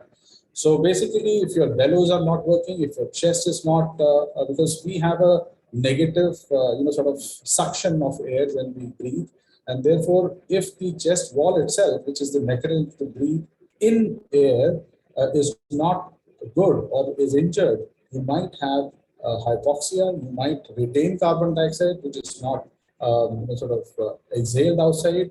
At the same time, you might also have hypovolemia or hemorrhage because of bleeding into the chest or into other organs. And therefore, there's a ventilation perfusion mismatch. This also gives rise to changes in the interthoracic pressures. And finally, this hypoxia and hypercarbia gives rise to metabolic acidosis. But remember, if treated in time, then most of these physiological changes are reversible. And that's why I said there has to be a high degree of suspicion in order to manage most of the occult injuries in the chest, also in the abdomen. So the priorities never change, and the priorities are the same: primary survey A, B, C, D, E. And by the time probably your primary survey is complete, you should be able to diagnose and probably start the treatment of the immediate life-threatening injuries. And probably by the time your detailed secondary survey is complete, that means you've already resuscitated the patient is hemodynamically more or less stable. That is the time by the end of which probably you should also identify the potentially life-threatening chest injuries.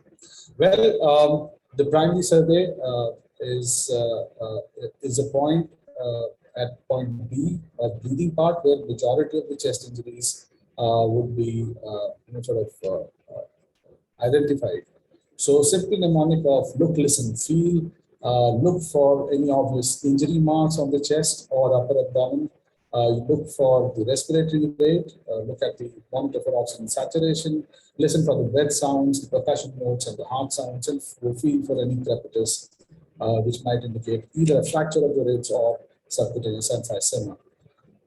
Well, as I said, the injuries might be divided into the immediate life-threatening injuries, which are actually affecting the physiology of the system, or the potentially life-threatening injuries, which are more anatomical in nature. So within the primary survey, the immediate life-threatening injuries which can affect the airway include airway obstruction. They include the tracheobronchial tree injuries or laryngotracheobronchial tree injuries. They include a very important entity known as tension pneumothorax. You could have a large rent in the chest leading to an open pneumothorax. You could also bleed into the chest, which is more than the normal, more than 30% when it's called massive pneumothorax. You could actually bleed into the pericardial sac, and you could have a pericardial tamponade. And finally, you could have a point where the patient has obvious chest injuries and he has come without the signs of life.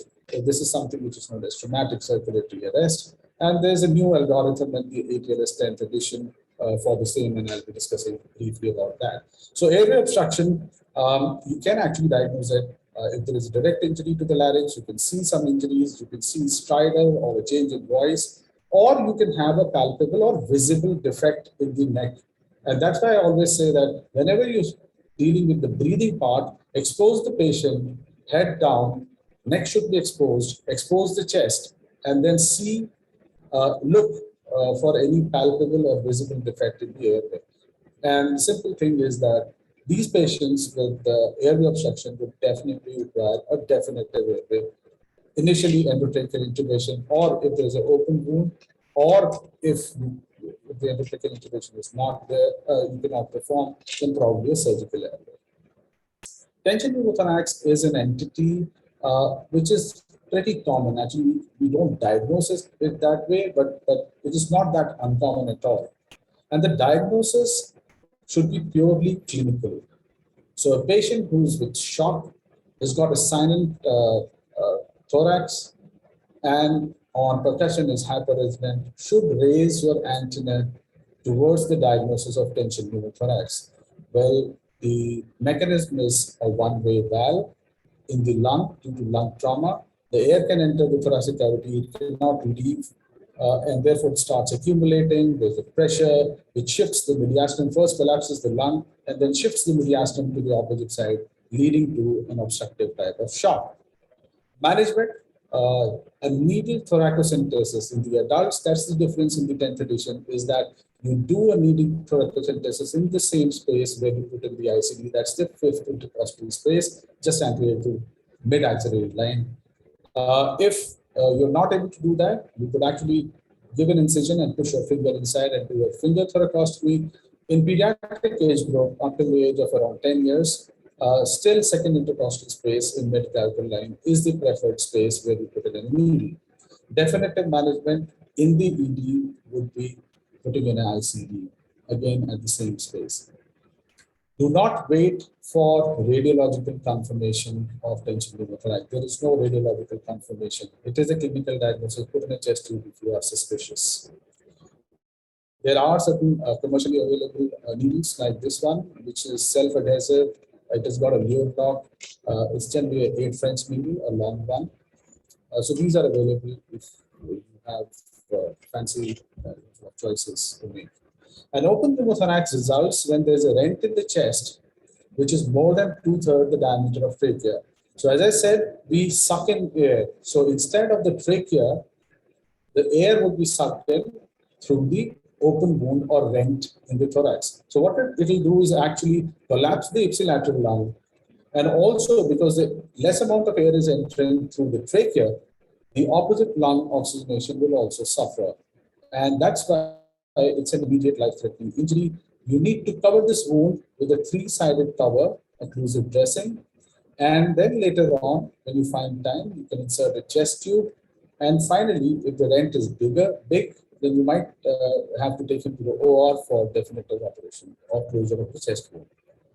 There are again commercially available chest seals, a one-way valve, which with a adhesive tape, which can be used instead of a 3-way occlusive dressing.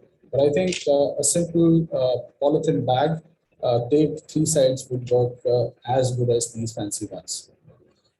Massive hemothorax is the other immediate life-threatening condition, a rapid accumulation of more than 30% of blood volume of the patient, resulting either from penetrating or blunt trauma. Well, obviously, the incidence is more in penetrating than short wounds.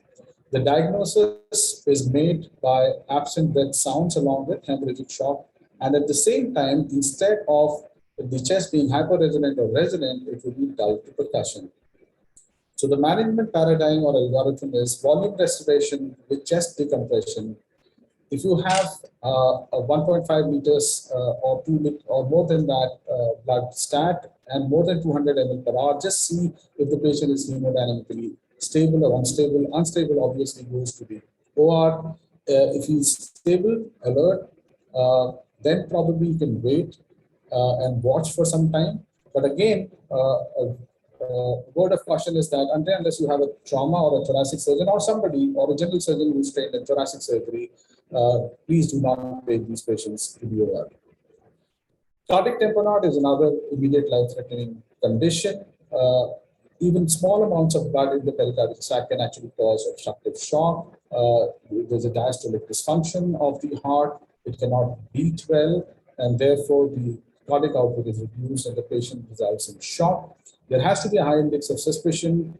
Backslide, although it is said that means muffled heart sounds and raised jugular veins, but generally if the patient is also hypovolemic, then probably you might not have this classic backslide. Fast definitely is diagnostic, and that's why there's a definite importance of point of care ultrasound, and all trauma surgeons and general surgeons should know how to do a fast examination. This was one of our cases. You can very clearly see that there's fluid outside the heart within the pericardium. This patient was initially done a pericardicentesis, ultrasound guided, and thereafter he was taken up for clamps and thoracotomy. And therefore, if you find blood in the pericardium, call for surgeon immediately and ship the patient to the OR. Well, this is the algorithm which I was talking about. So if the patient does not have signs of life, you start the close CPR, that means maintain the airway, external cardiac massage, do endotracheal intubation, 100% oxygen, and try to find out whether there is this return of spontaneous circulation or not. If not, put in a bilateral chest decompression tubes. If again there is no spontaneous circulation, then probably you might have to take him for a clamshell thoracotomy, and that's again with the word of caution that operating room with a surgeon is mandatory again, even for this algorithm. So if you have a cardiac injury, repair the cardiac injury. If there is severe hypovolemia in the thorax, stop it. If not in the abdomen, then you might clamp descending aorta and then continue the resuscitation till the time you can sort of manage the hemorrhagic shock. If not, do the CPR at least for 30 minutes. And if the temperature is fine, probably then you can call it a day. Well, this is just a quick algorithm for immediate life-threatening injuries. Generally, if no signs of life, follow the traumatic circulatory arrest algorithm. If there are signs of life, if there is respiratory distress, tachypnea, or low respiratory, this indicates chest trauma. And then, as I told you, you can manage the immediate life-threatening injuries as you're doing your resuscitation. Adjuncts are fast and chest X-ray to find out whether or not there is significant amount of trauma to the chest. In the secondary survey, the chest injuries can be found out by adjuncts like contrast-enhanced CT scans, but again, only in stable patients, only sort of no NCCTs, only contrast-enhanced CT scans, or multi-director CT scans, MDCT. DSA, if you have facilities, then it can be therapeutic as well. Well, there are certain set of chest injuries. I'm not going into the details, but they are also common. Something like simple pneumothorax, flail chest with pulmonary contusion, traumatic diaphragmatic injuries, esophageal injuries. These are generally difficult to detect in the primary survey itself. And that's why they are potentially life-threatening. And by the time probably you complete your secondary survey, or you've done your CT scan, if the patient is stable, you can identify these injuries. And the management is given in the red.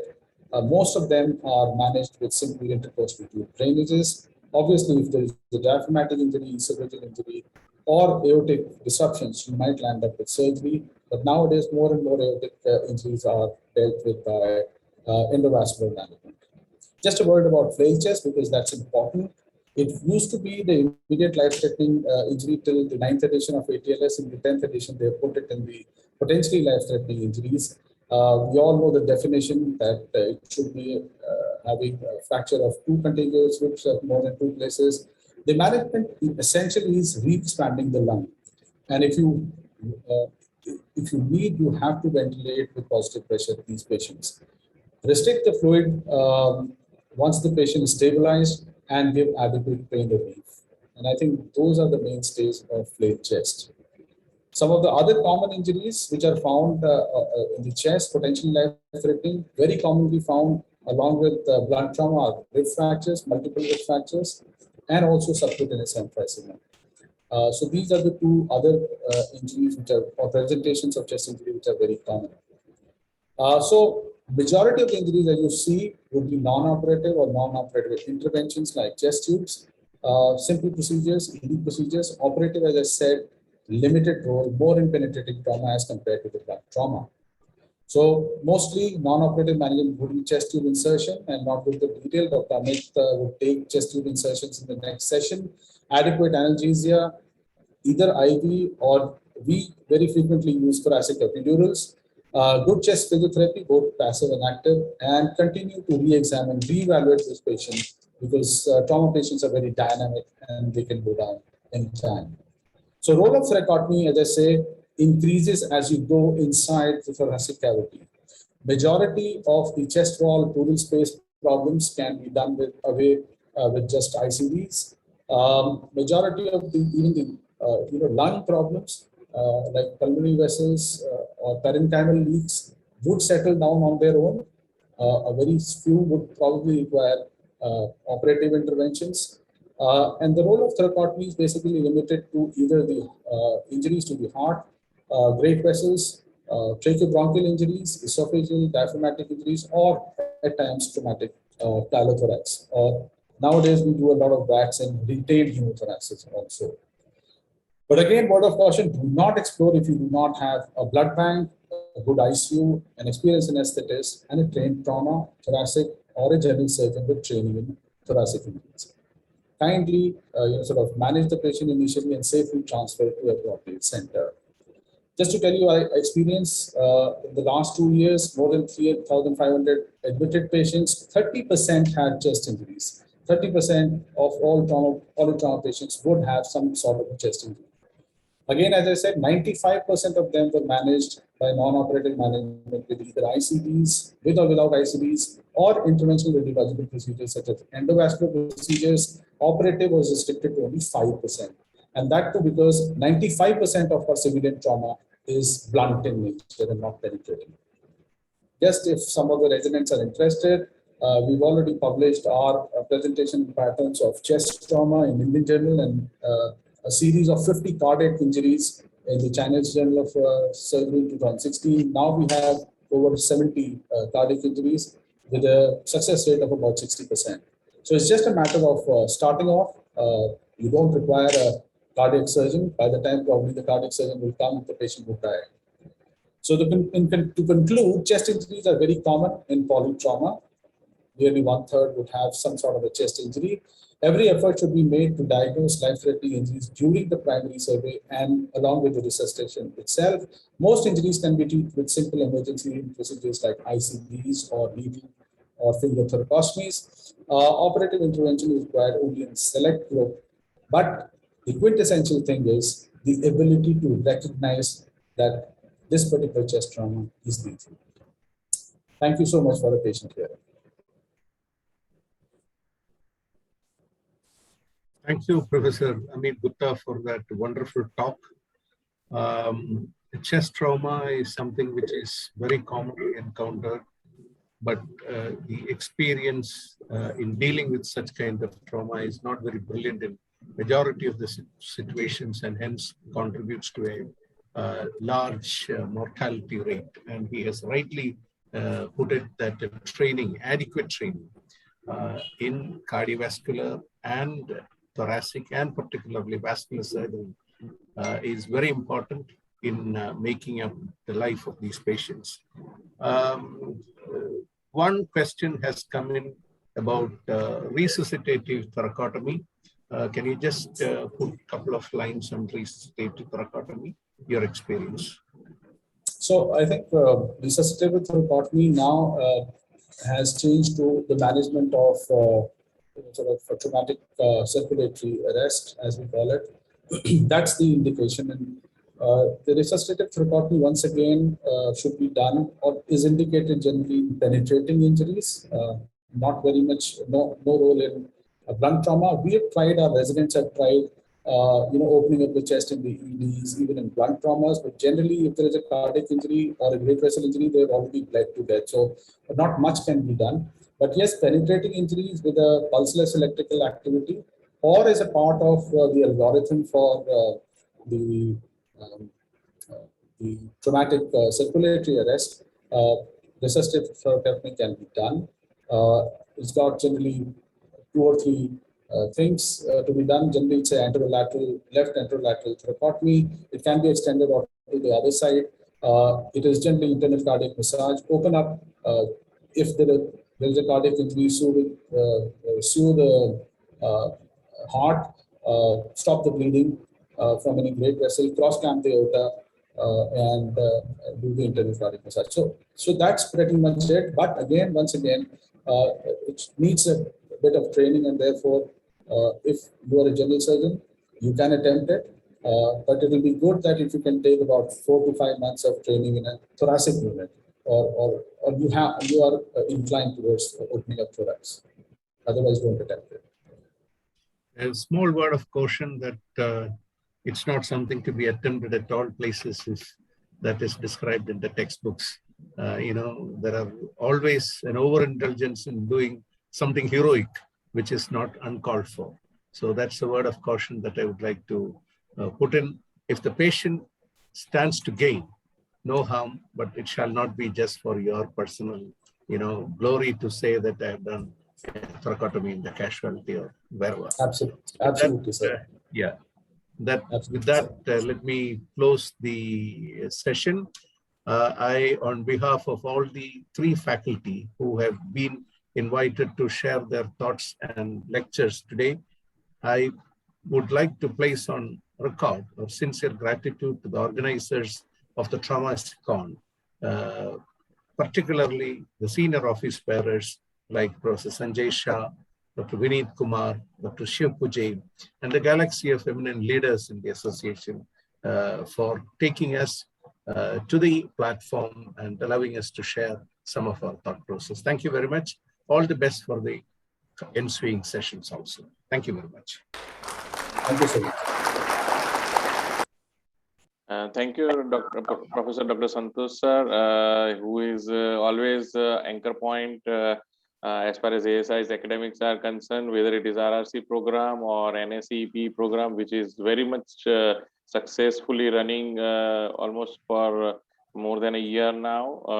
NSEP is very widely accepted and quite successful for PGs and early surgeons for practice. Thank you very much, Dr. Santosh sir, for your expertise and chairing the session. Thank you, sir.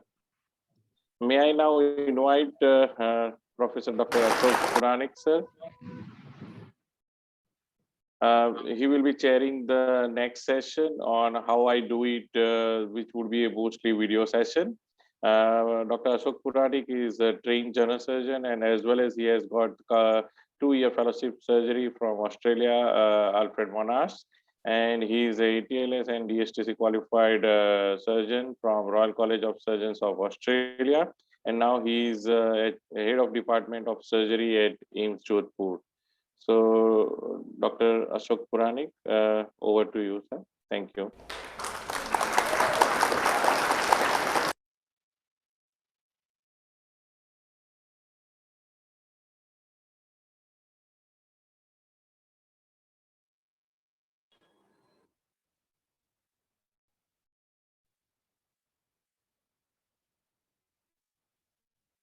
Okay, good evening. Am I audible now? Yes, sir. Yes, sir. And you you can see me also? Yes, sir. Okay. Good evening, everyone. And I'm thankful and grateful to the organizer of Traumasicon to give me this opportunity. Somehow I've been missing this lot of meetings which had been happening in this country. And I don't know, being in army for a very long time, I missed a lot of meetings, but I tried to attend whenever it was possible. And I'm really indebted and thankful to the organizers to give me this opportunity. This session is about how I do it video, and we have 5 speakers related to this. And the first one is Amit Kalangutkar, who's a general surgeon, and he's got MRCS and FRCS also from the UK and Edinburgh. And he'll be talking about, he's based in and practicing in private clinic in private hospital in Goa. And he'll be talking about intercostal tube drainage placement, how he does it. So may I invite Dr. Amit Kalangutkar to present his video.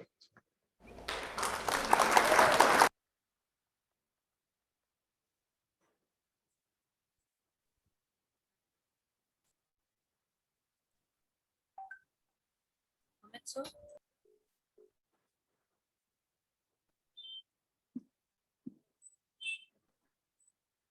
Hello, am I audible? Yes, yes. Yeah, yes, okay. Yeah, a very good evening from Goa to Traumasicon 2021. Thank you very much for having me here.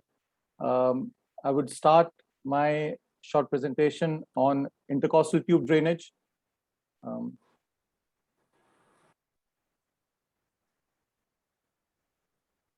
Okay. Am I sharing my screen? Yeah. Yes, yes. It's about to start. Yes, start Yes. it. Okay. Okay. So the remit of my discussion today is intercostal tube drainage, which is a tube inserted through the chest wall between the ribs into the pleural cavity to allow drainage of air and fluid out of the chest.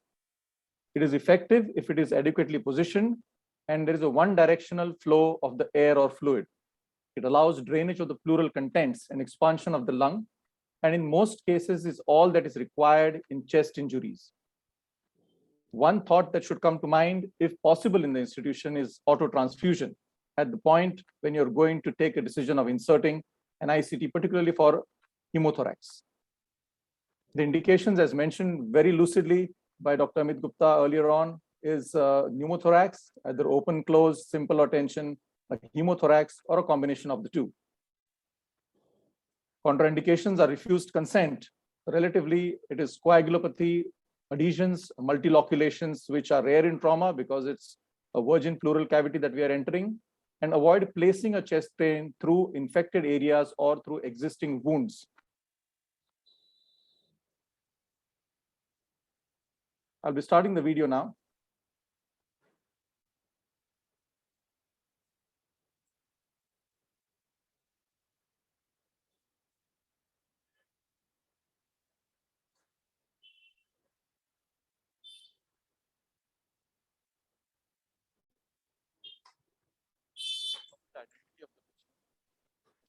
Side of the intercostal drainage. Identify landmarks.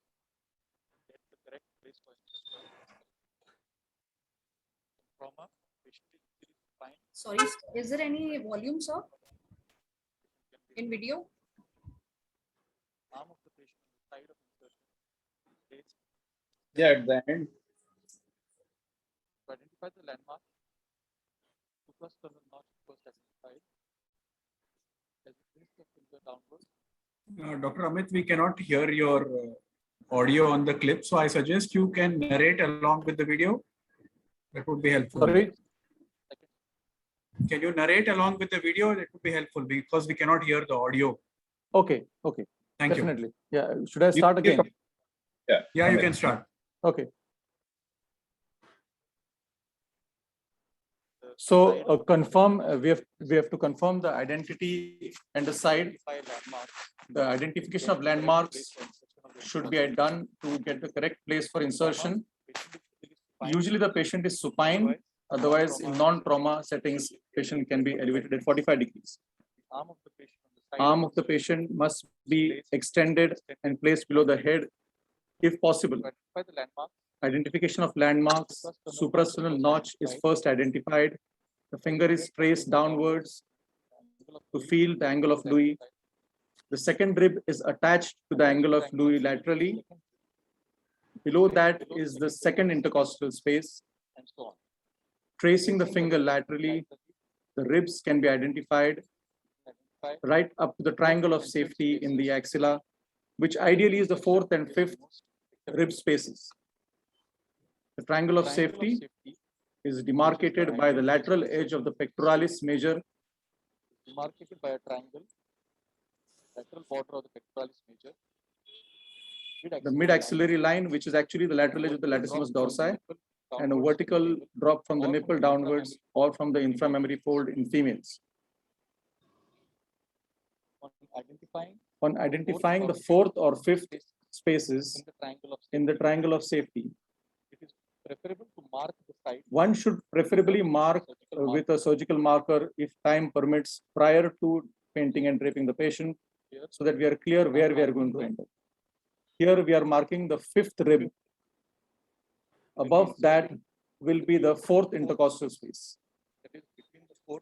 Between the fourth and the fifth rib, the intercostal vessels will run on the undersurface of the above rib. Our insertion has to be on the upper border of the lower rib.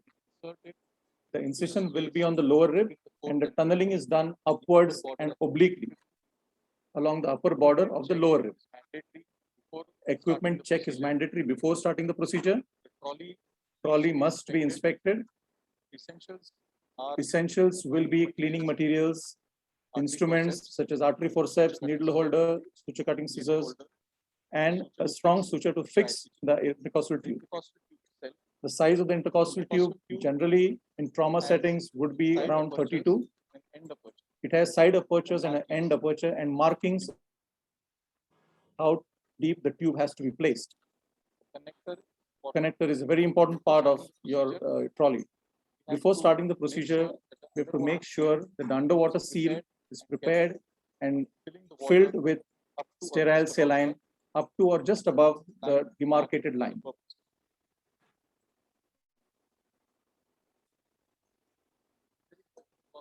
Now, to measure the intercostal tube from the site of insertion up to the clavicle will give us an idea of how deep one should insert the intercostal pin.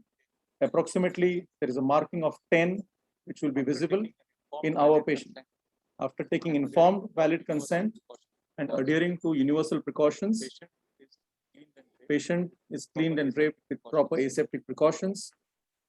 Local anesthetic is infiltrated along the identified line. Here we are going to make the incision on the fifth rib. Local anesthetic is infiltrated in the skin, subcutaneous tissue, just over the periosteum, and the painful part being the parietal pleura.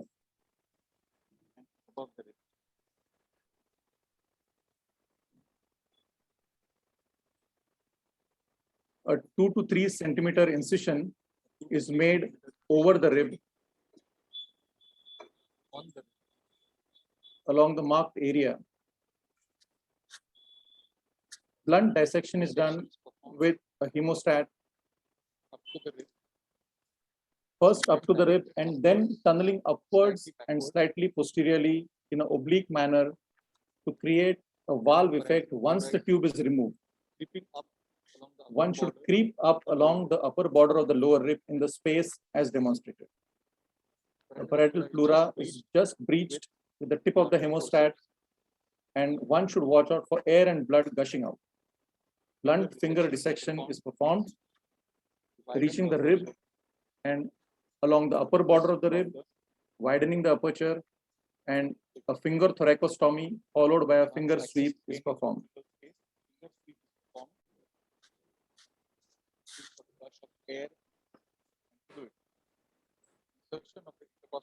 Loading the intercostal tube to insert it, the connector is attached. and the artery forceps is placed as shown just short of the edge of the plastic tube so as not to injure the underlying lung. Insertion is along the same direction of finger thoracostomy, upwards and backwards, gaining access to the pleural space. Instead of clamps, the tube is pinched with the left hand as shown.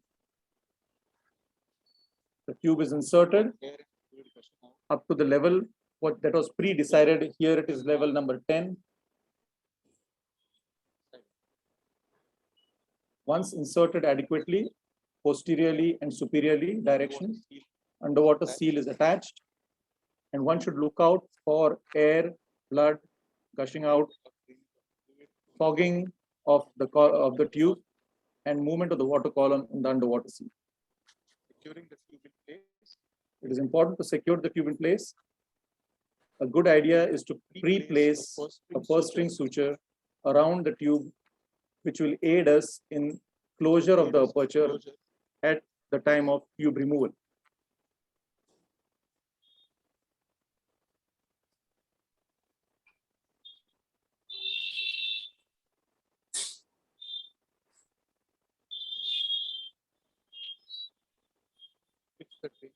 To fix the drain,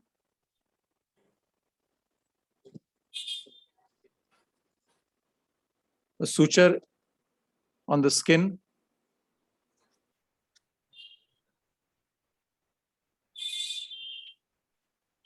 anchors the tube in at least 2 places, making sure that the ligature forms a groove on the tube to grip it adequately.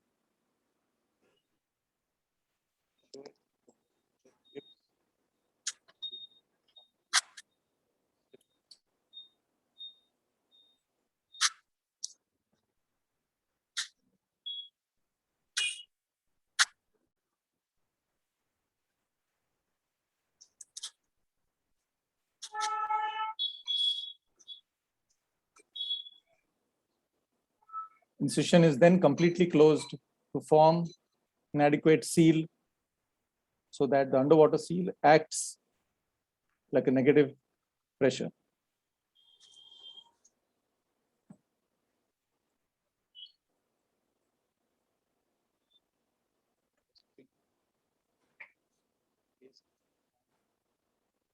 The purse string is placed around the intercostal tube to be tied after its removal. A sterile dressing is placed.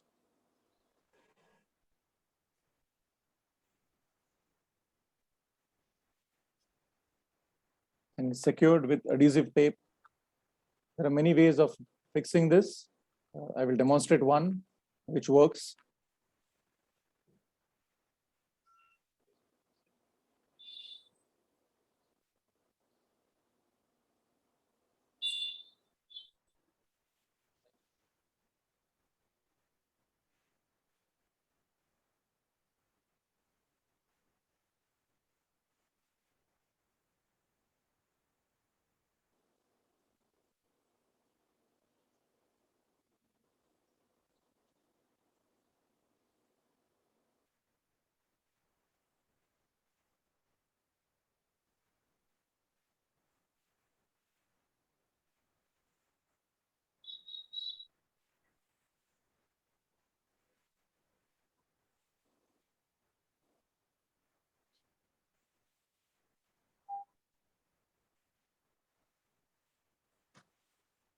Post insertion, a chest X-ray is mandatory, and one must reassess the patient's status in the ABCDE of initial assessment.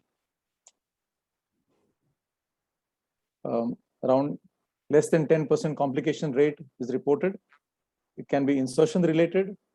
It can be delayed infections that set in, or mechanical problems that arise due to dislodgement of the tube or kinking of the tube or occlusion. Pain is also reported long-term, and on the removal of the contents of the pleural space on a rapid rate, reperfusion pulmonary edema also has been reported. Thank you for your patient listening, and I'll be happy to take any questions.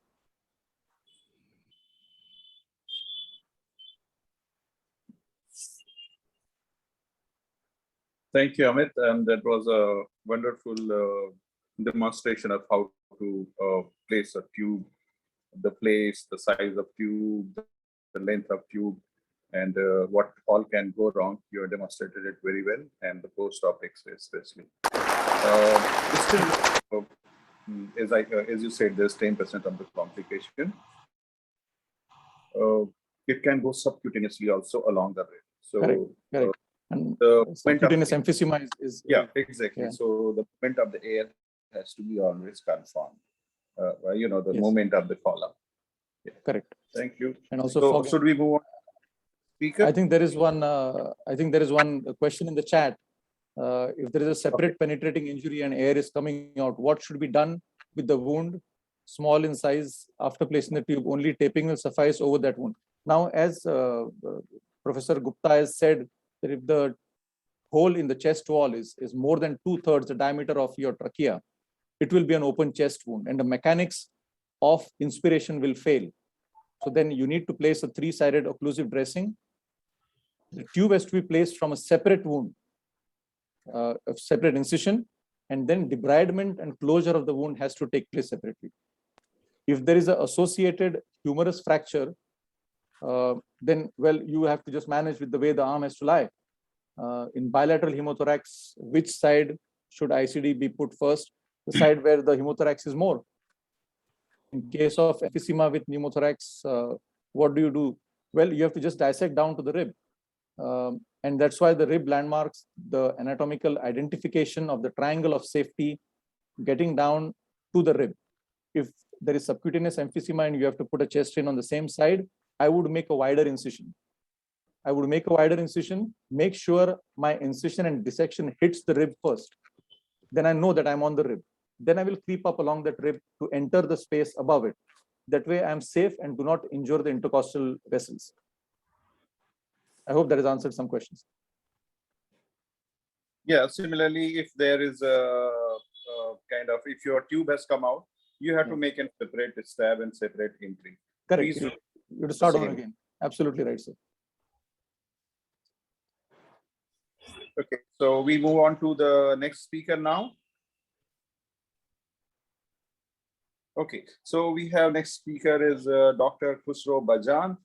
He comes from Mumbai Hinduja Hospital, where he's the consultant, critical care, and head of the emergency.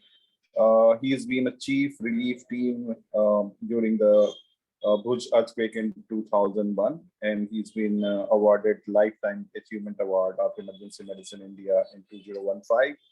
And he's got many more accolades and awards in times of healthcare, legend in critical and emergency care.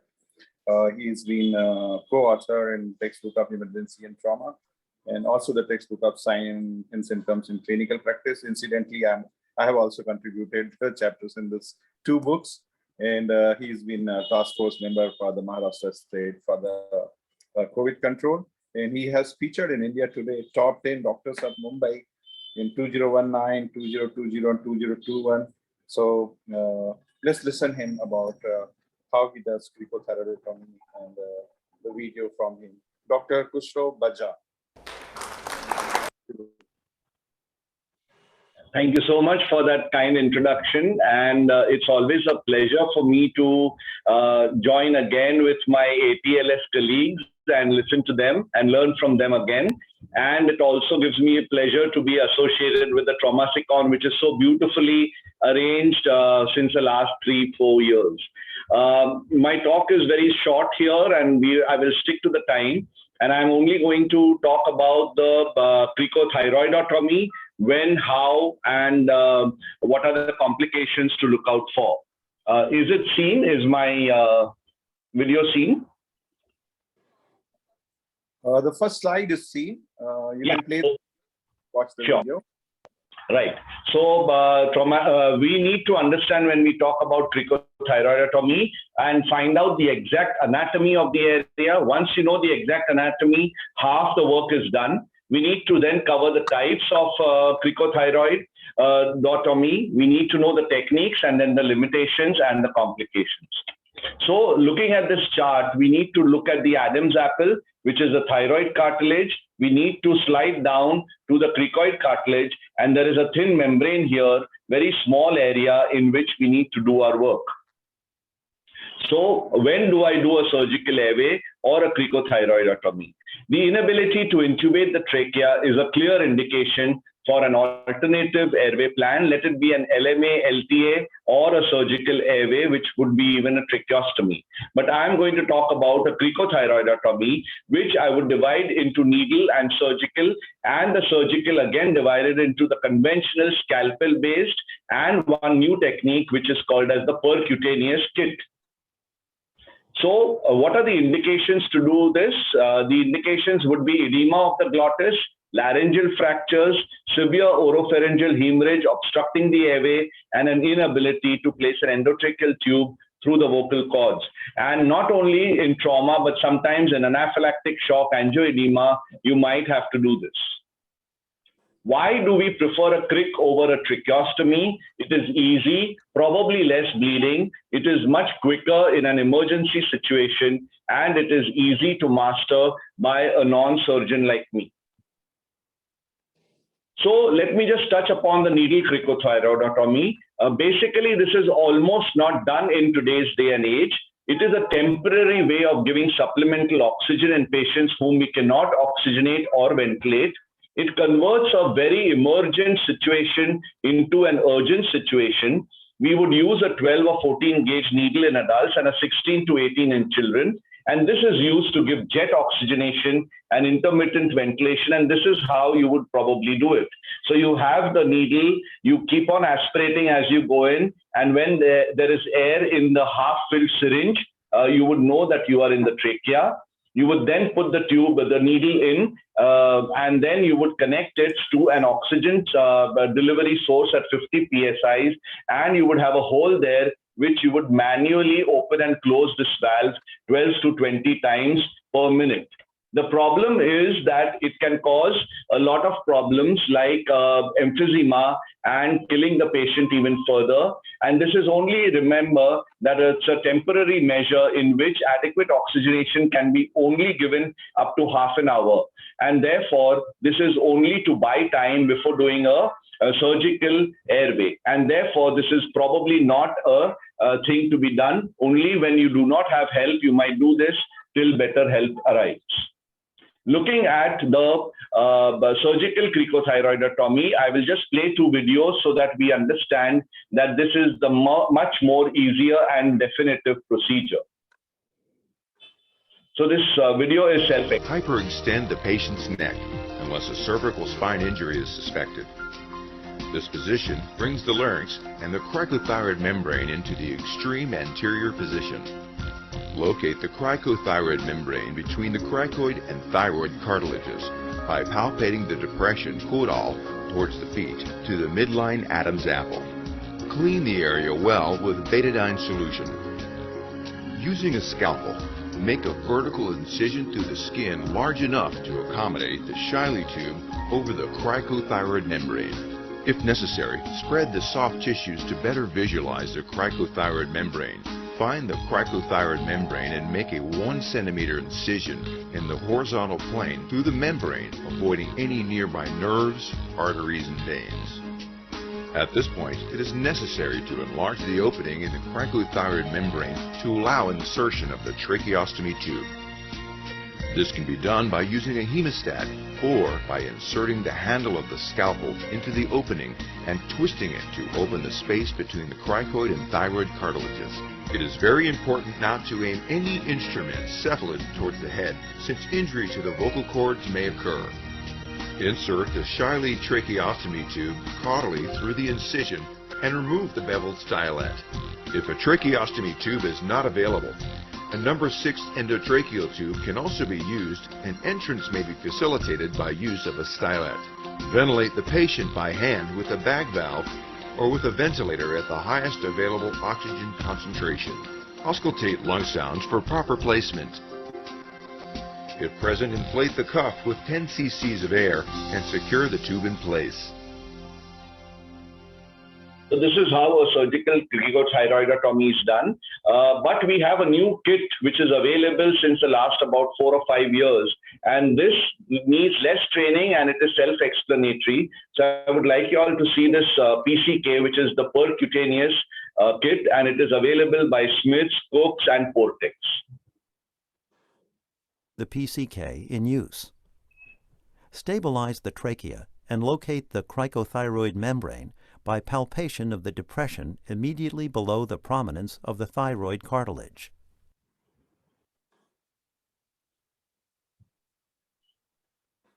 Make a 2 centimeter long horizontal incision through the skin only over the cricothyroid membrane.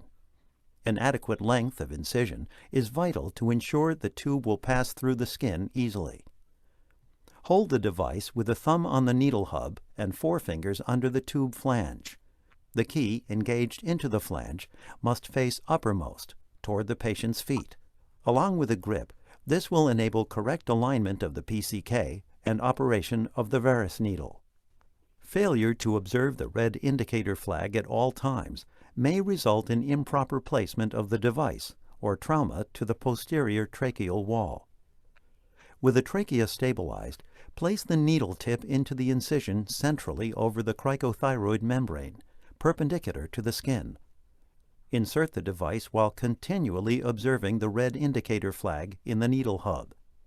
This confirms contact of the blunt stylet needle with tissue. Advance the device until a loss of resistance is felt and the red indicator flag in the needle hub disappears, confirming entry into the trachea.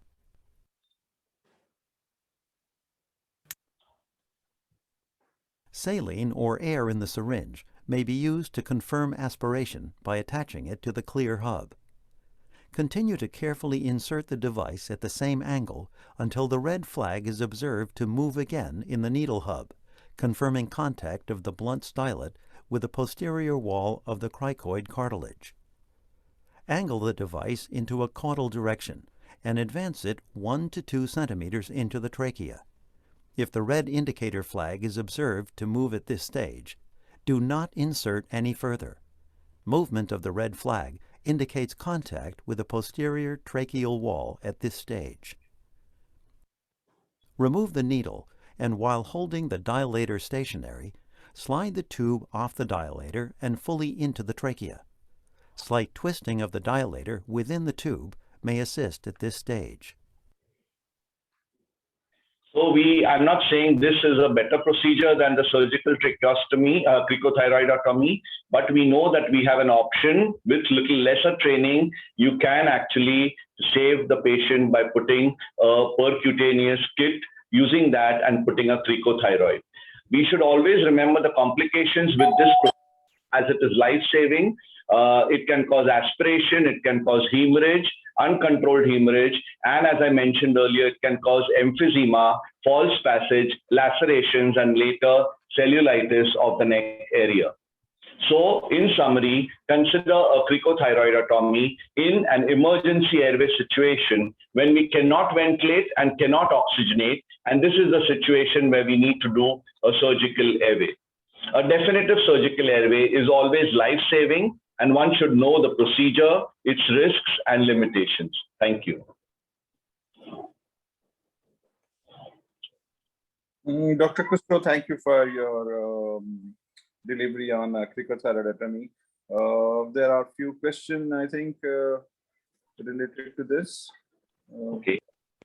Needle crick doesn't serve any purpose, so one who can puncture CT membrane can also stab it. That is what we need to teach. Little risky practice.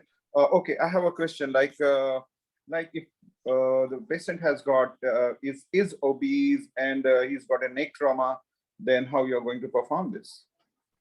Yeah, so a neck trauma also would be a faciomaxillary injury. A neck trauma is going to deserve a cricothyroid because that's the only definitive way you can. Now, obviously, if the trachea is injured, then the patient needs to go to the operation theater there and then immediately with the anesthetist there. Having said that, there is no other way except using a fiber optic laryngoscope and along with a surgical. So that's the worst scenario that you have given, in which we probably need a bronchoscopy and we also need to do a surgical airway. This kit we have used in real life quite a few times, and it is definitely easier. It gives you a little more confidence and than a surgical where you are a bit scared about doing it, being a non-surgeon, of course. What about use in the children? What's your protocol for the children 10, 12 years of age? Yeah, so in children, again, a needle thoracotomy can be done, cricothyroidotomy can be done, and that would buy time till we can actually do a tracheostomy formally. Okay, I think a lot of caution, and less than 12 years, I would probably not recommend this. Okay, many people have recommended use of 5 to 6 millimeter endotracheal tube insertion. Right. So what you do is you do a needle cricothyroidotomy. Once you've done that, you buy time, you actually oxygenate the person, and then you can insert through the same tube a guide wire, and over that, maybe you would be able to put a 5-number endotracheal tube. But believe me, that only takes care of the airway. And whenever you try to ventilate them through this tiny tube, unless it's a child, it can cause barotrauma. Okay. So thank you very much, Dr. Kushro. That was very informative video and explanation about cricothyroidotomy.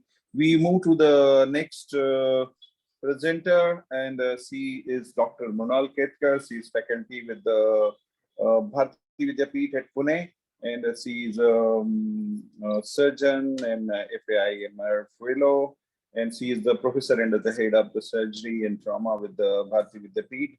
And she'll be presenting on the fast in trauma. Dr. Ketkar, Dr. Mronal, you can present your topic. How you do that? Thank you very much, sir. Are you able to see my screen, sir? Yes, yes, yes. Yeah.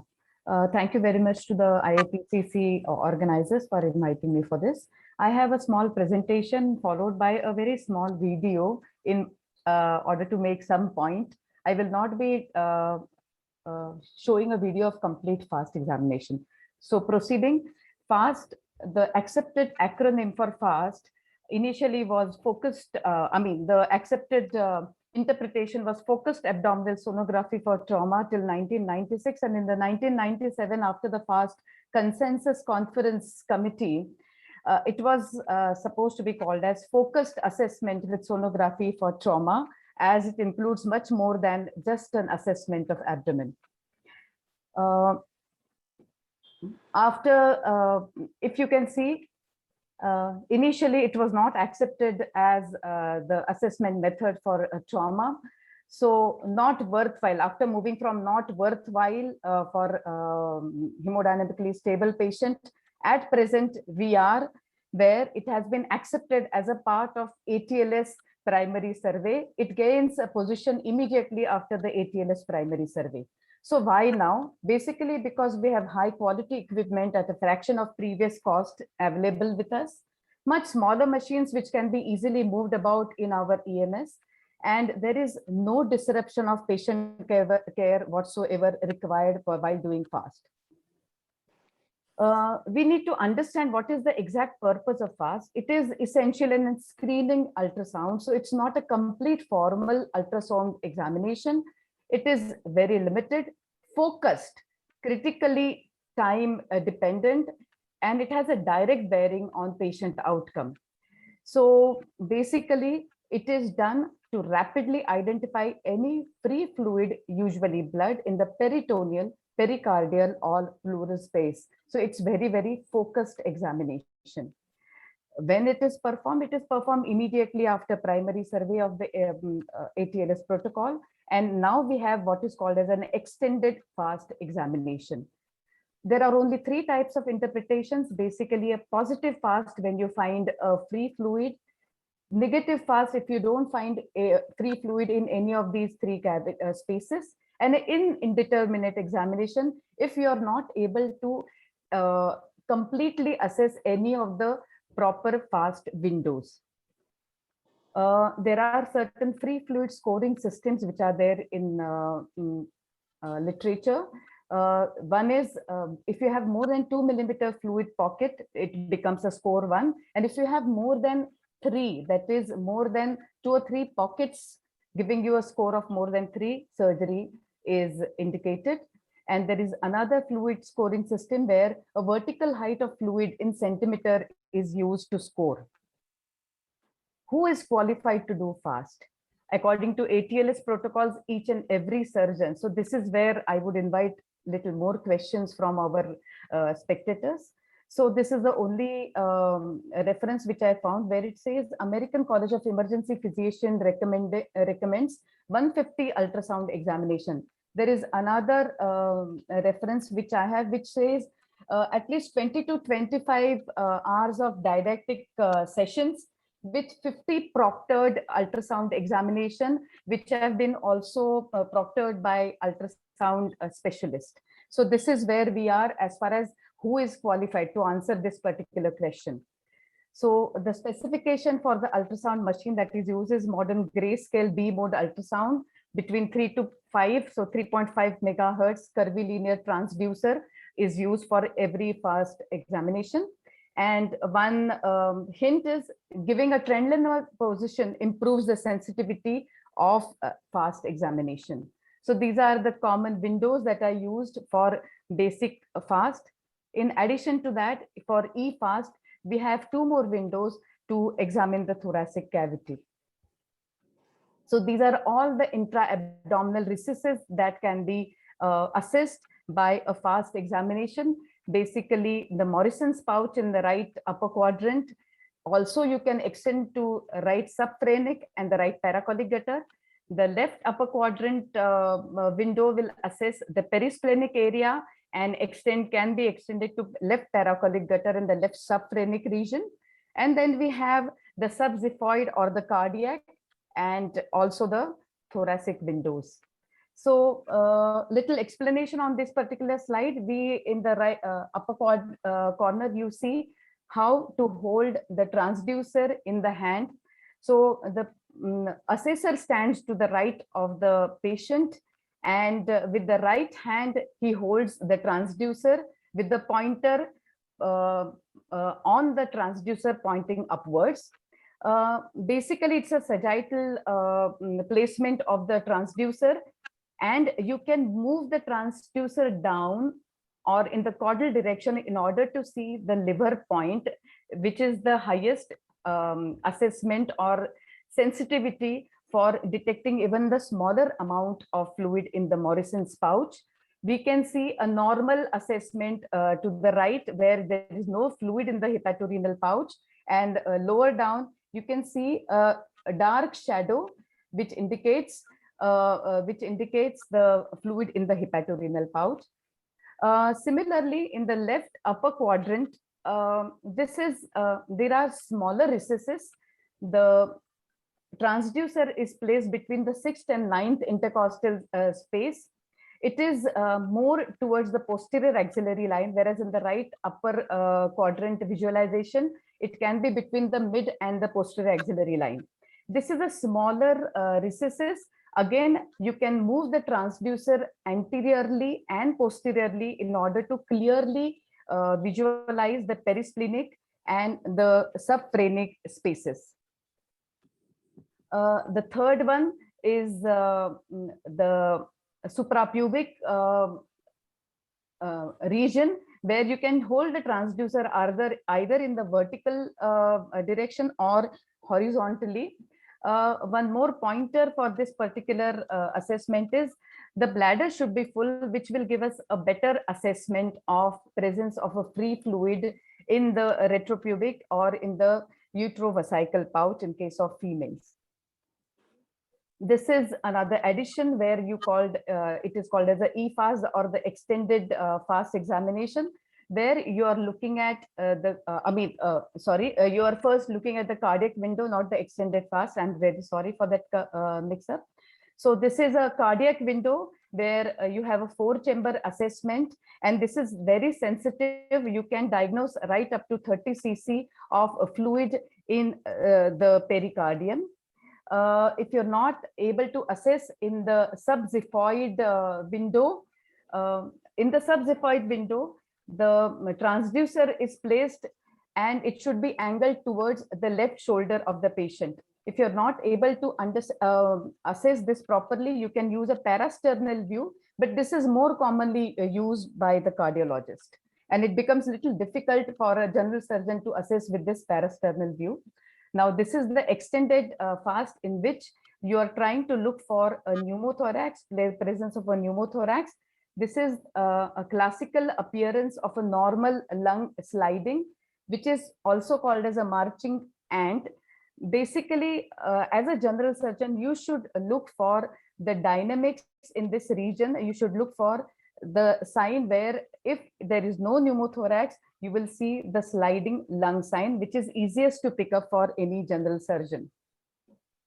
If there is a presence of pneumothorax, what you will see is loss of the dynamic sliding sign of the pleura, the parietal as well as the visceral pleura. And what you see is a stationary pleural line and a bad sign, as it is called as, because in between the pleura, in between the two pleural space, in the pleural space, you will have presence of air.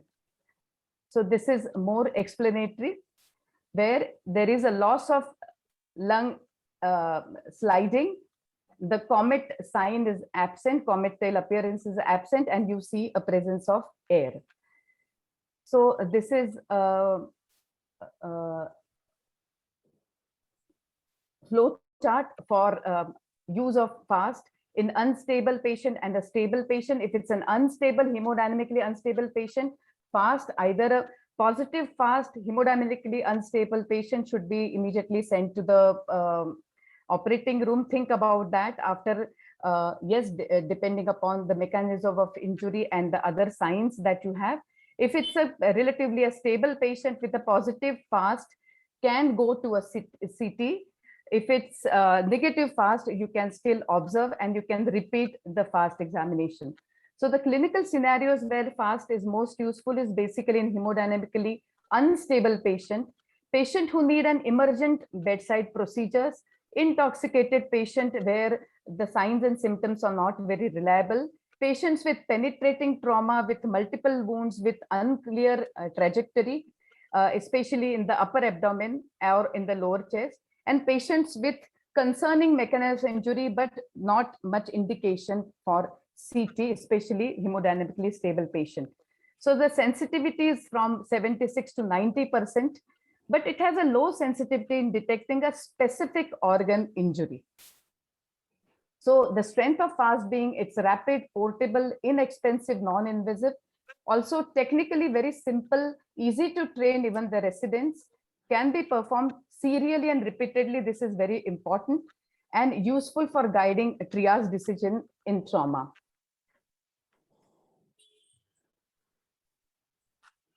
This is a small video I have taken in our emergency EMD, basically to tell you the limitations of fast. So this is a usual EMD. So what you have is a patient, you don't have a very ideal situation. Since it's a medical college, we have a radiologist, a third year radiologist who comes on call. So you see the machine being moved to the bedside.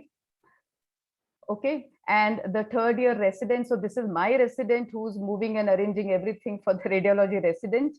So he will do the fast examination. You don't have the most ideal situation.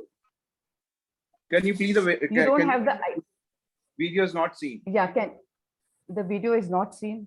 Yeah, okay. Can you play? Yeah. Okay, I will try and play it.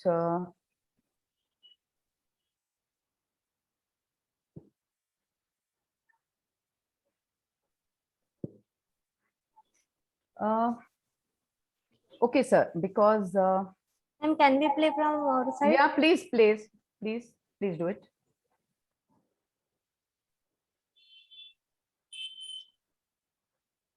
So should I stop sharing, Veena? Yes, ma'am. Yes.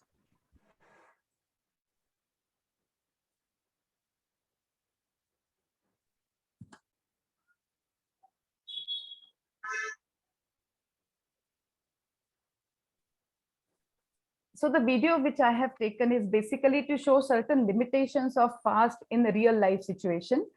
So you will not have ideal lighting. You will not have the most ideal ultrasound machines because they will not be provided to you by the radiologist. Yeah, are you able to see the video now? Yeah. Yeah. So this is the EMD. The patient is positioned. There is a call from the EMD for fast examination. Portable machine being brought to the patient's bedside. If you see, the lighting is not ideal.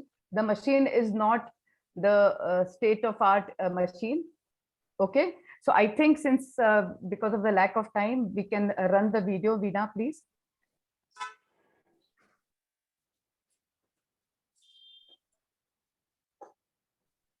So the 4 windows, the right upper quadrant, left upper quadrant, suprapubic.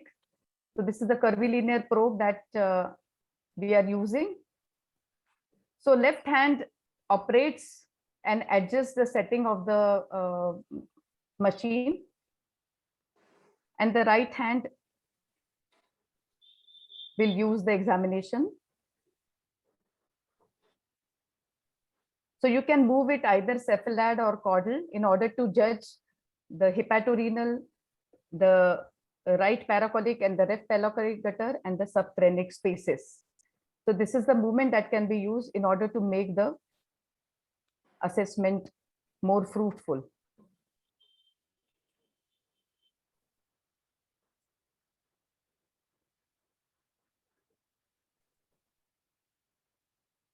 The pelvic window, then the subxipoid window, yeah, the transducer directed towards the left shoulder, and then the thoracic. Can I start sharing again, Veena? Yes, ma'am. Yes, ma'am. Are you able to see my slides again? Yeah. Yeah. I think I will have to. Yeah. So, so basically the limitations are, it does not typically identify the source of bleeding. It is operator dependent. It requires training, limited in detecting fluid less than 250 cc. It is particularly poor in detecting the bowel and mesenteric damage, difficult to assess the retroperitoneum, the diaphragmatic injuries, and also it may be limited in patients with obese habitus. And also, as I've told you, depending upon the machine that is available to you in the EMD, the assessment will vary. So does it replace CT? Only in the extremes. If it is hemodynamically unstable patient with positive FAST or stable patient with low force injury and negative FAST, you can hold the ultrasound and consider observing the patient. CT is far more sensitive than FAST for detecting and characterizing the abdominal injury. Death begins with CT. Never send an unstable patient to CT, and this has to be bombarded on our residents. FAST, however, can be performed during resuscitation. So the take-home message is, it's a screening tool. It allows to rapidly assess, reassess, and correct disposition of trauma patients from the EMD. Should be a compulsory certifiable competency for surgeon. Thank you. Okay, any questions from the audience or on the chat box? I can't see any questions there. Okay, somebody has a bad sign is a normal sign. All right. So, Dr. Ketkar. Yes, sir. I found it's more useful in case of cardiac injuries or cardiac tamponade your subdivided views. The moment you see a blood over there, I think that comes a real emergency and life-saving emergency. So the fast is very integral part of trauma assessment on the bedside. Yes, sir, because that will be life-saving, because that is one of the indications, because you will be able to immediately aspirate. So it will be definitely life-saving in that case. Yeah, are we into the theater for Yeah, and in hemodynamically unstable patients, sir, it has definitely helped us in shifting the patient at the earliest from EMD directly to the OT, because once free fluid is identified and the patient is hemodynamically unstable, in spite of following the ATLS guidelines, it will definitely help us to be on our toes and move the trauma surgeon unit to OT as fast as possible. Okay. Thank you, Mrinal, for your excellent presentation. And now we move to the next speaker is Dr. Madhur Punyan. He's assistant professor with the AIMS Rishikesh, and he has MCA in trauma surgery and critical care. I was just going through his biography, and the kind of achievement he has got is really very commendable and excellent. He's received many awards, and he's steering committee, chairing so many committees, right from disaster to the air evacuation, a member in the panel of Ministry of Health. So Madhur will be talking about suprapubic cystoscopy and will be showing the video.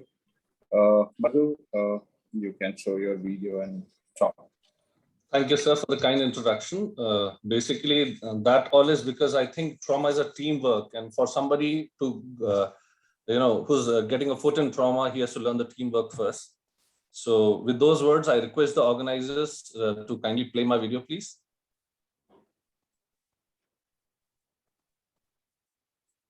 Yes, sir. Yes, Veena ji.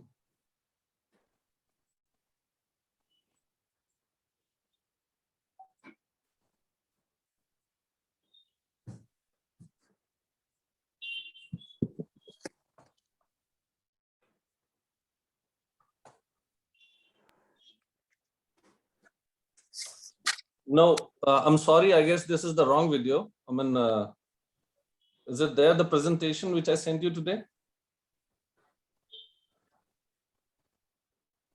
Or shall I start sharing the screen, please? So wait.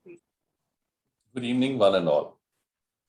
I am Dr. Madhur Unyal, Assistant Professor in Department of Trauma Surgery and Critical Care, AIMS Rishikesh.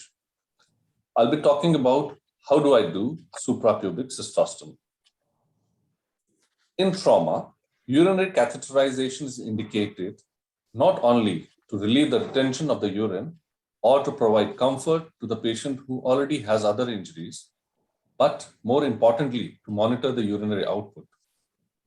Urinary output is a very convenient index of measuring the tissue perfusion and very important in trauma patients. The decision to place a urinary catheter is taken during or at the end of the primary survey. So two conditions are usually encountered after the primary survey when we fail to put in a urinary catheter. First, there might be resistance in passing transurethral catheter. The major differentials of these being urethral injury due to trauma, a pre-existing urethral stricture, or prostatic hyperplasia. The solution is simply a single more attempt, which is gentle and with a smaller size catheter, the failure of which usually results in us doing the suprapubic catheterization. There might be another condition when there is blood at the meatus, there's gross hematuria, there is a large perineal and a scrotal hematoma, which makes us alert about suspicion of urethral injury. But it also might be an injury higher up, that is in the kidneys, in the ureters, or in the bladder. In all these cases, we suspect a urethral trauma, but we haven't tried to put in a Foley catheter. We go for a retrograde urethrogram. And in that, if the urethral trauma is there, we will go in for an SPC, while in all other cases, we will do a normal transurethral catheterization. So what options do we have for suprapubic catheterization? It can be percutaneous, which is minimally invasive, can be done on bedside under local anesthesia. No special operation theaters are required. No special sedating techniques are required. On the other hand, there is an open technique which requires all these special conditions like operation theaters, anesthesia. And for these reasons, it is soon becoming obsolete for all the practical reasons in trauma. In percutaneous techniques, the most commonest technique is the trocar method, in which a trocar, which has a special Foley threaded upon it, is used as a SPC kit. There might be kits available where there are peel-away catheters, which after the insertion of the trocars, through these catheters, normal Foley catheter is placed, and these catheters are peeled away into 2 halves and taken off. These types of SPCs can be cystoscopic guided, but these are more common in cases of neurological bladder, where the tone is not there. These can be very well USG guided. If the ultrasound is available, it should be used, and it will give us excellent information about the level of the bladder, and even it will cause less chances of injury to the other structures like bowel. Then there's the most commonest method, which is used for the direct method, in which the level of the bladder is done by the palpation. In this method, we usually put the patient in a slight Trendelenburg position so as the bowel falls off cranially and we don't have any injuries to the bowel. The paraphernalia use is very simple, from left to right according to their usage. First, on the left, we see a marker, which is used to mark the level of the incision. Second, there is the local anesthetic, which is usually, if along with adrenaline, will give us a bloodless feel and will be better for us. Then there's a stab knife, which is number 11 knife, which is used to give the incision. And then there is a long spinal needle, which is wide bore. This needle is used to check the trajectory and depth and reconfirm the level of the bladder. And then we see the SPC kit, our typical trocar SPC kit. Then there is the fluid, which is used to inflate the bulb of the catheter, which is used to retain the catheter in place, and then the suture material to hold the catheter in place. The procedure. The first thing in the procedure is to ascertain what is the volume of the fluid which will be used to instill in the bulb. It is usually written on the catheter. Then the second thing to check is the integrity of the bulb, which is used to retain the catheter. Usually this volume is around 30 ml, but 10 ml to 20 ml usually suffices. Not checking the integrity might cause problems later on when the catheter is not secured well in place, and we might lose a trajectory in a newly formed pathway for the SPC catheter. The choice of fluid to inflate this catheter should be sterile water. It should not be saline, which is an ionizing fluid, which can crystallize and later on might cause problem in deflating this bulb. The level of the incision is decided by the level of the bladder, unlike SPC, open SPC, where it is by convention 2 finger breadth away above the pubic bones. A very good local anesthesia is given, mixed with adrenaline, and at this level, which is usually checked by ultrasound or by palpation of the bladder. Then checking whether the anesthesia is proper, local anesthesia is proper, and then we use a large bore spinal needle to check for the trajectory, the angle at which we should enter the abdomen, the abdomen to see whether we are entering the bladder correctly. It also gives us roughly the depth of the bladder, at which depth we should insert the SPC. So we gently insert it and keep on pulling, and as soon as we encounter the urine, we know that our trajectory and our level are ascertained, and we also check for the depth. At this level, we then use a stab knife to give the incision. This diameter of this incision should be equal, almost roughly equal to that of the catheter to be used. If it is too large, we'll need to put in a few sutures, but if it is almost enough, it'll be easy for us to pass it and then put the catheter in place. Then we take the catheter and check the trocar. At the tip of the catheter, you can see that this is the cap of the catheter, which is removed now. And then you can see on the shaft, there are two structures, one white and one blue. The blue structure is the guard. This guard is, the level of this guard is adjusted after putting in the spinal leading and judging the length. And this white structure, which you see, is the lock, which is used later on to secure the Foley's in place.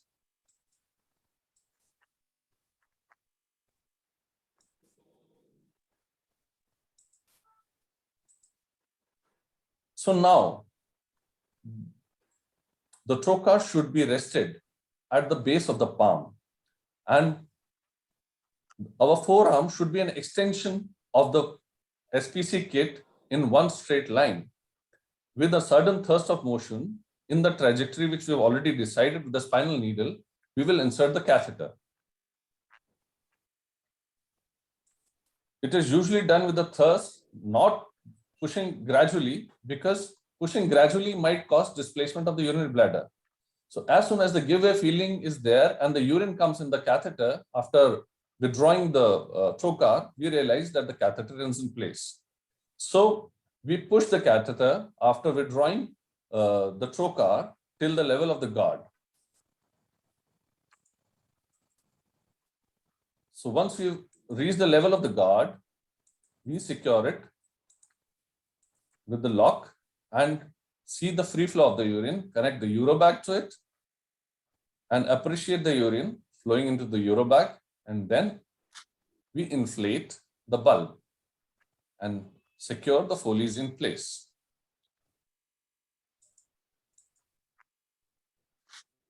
So here you can appreciate the urine freely following into the bag.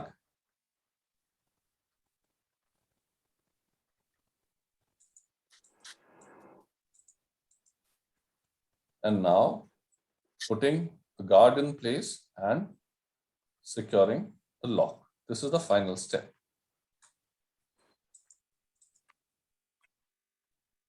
Since the incision was not too large, there's no need of any sutures here. And we can appreciate the urine falling into the bag, which is secured in place. Now talking about complications. There might be early complications during or immediately after the procedure. The most dreaded one is being bowel injury. Like I told, a little Trendelberg position or head and low position is very helpful in avoiding these type of injuries. The vascular injuries are rare, but have been reported in really obese people, where even the vessels like external iliac have been seen damaged by these trocar cannulas. Then there came in tube obstruction, where tube is still in place, but some soft tissue or fat is there, due to which the urine does not freely flow. In obese patients especially, there might be failure to enter the bladder. This might also be there if we misjudge the position, misjudge the level at the depth of which we should insert the catheter. In late complications, refractory hematuria is one of the complications. Since it's an invasive procedure, urosepsis is one of the late complications and remains amongst the topmost late complications. There can be bladder stones due to urinary catheters. Tube calcifications are very common in a chronically placed SPC. Loss of tract while changing is not that common, but if it is done at a very lesser interval, it can be there. And post-obstructive diuresis, which is usually a complication in the elderly, where due to sudden loss of domain, due to reflex, the bladder keeps on voiding around 200 ml per hour for at least 2 or 3 hours. So this is reflex diuresis, and it takes care of it, the body takes care of it itself. So what are the take-home points? The simple nuances are, want no vocal. If you don't want a patient to shout, if you don't want any discomfort to your patient, want to do it properly on the bedside, then the first thing to do is giving the local anesthesia. Even before you paint or drape, you give the local anesthesia and then paint drape the patient and then arrange a trolley. So it will give us enough time, which is the most common pitfall for us surgeons. So it provides us enough time for local anesthesia to act and we'll be able to do it properly. Head a little low, only water will flow. If you want to avoid bowel injuries, keep the head end low. Be straight. Follow a straight trajectory, especially in the obese patients. We want a straight direct path to the bladder. And whenever we have an ultrasound, kindly use it.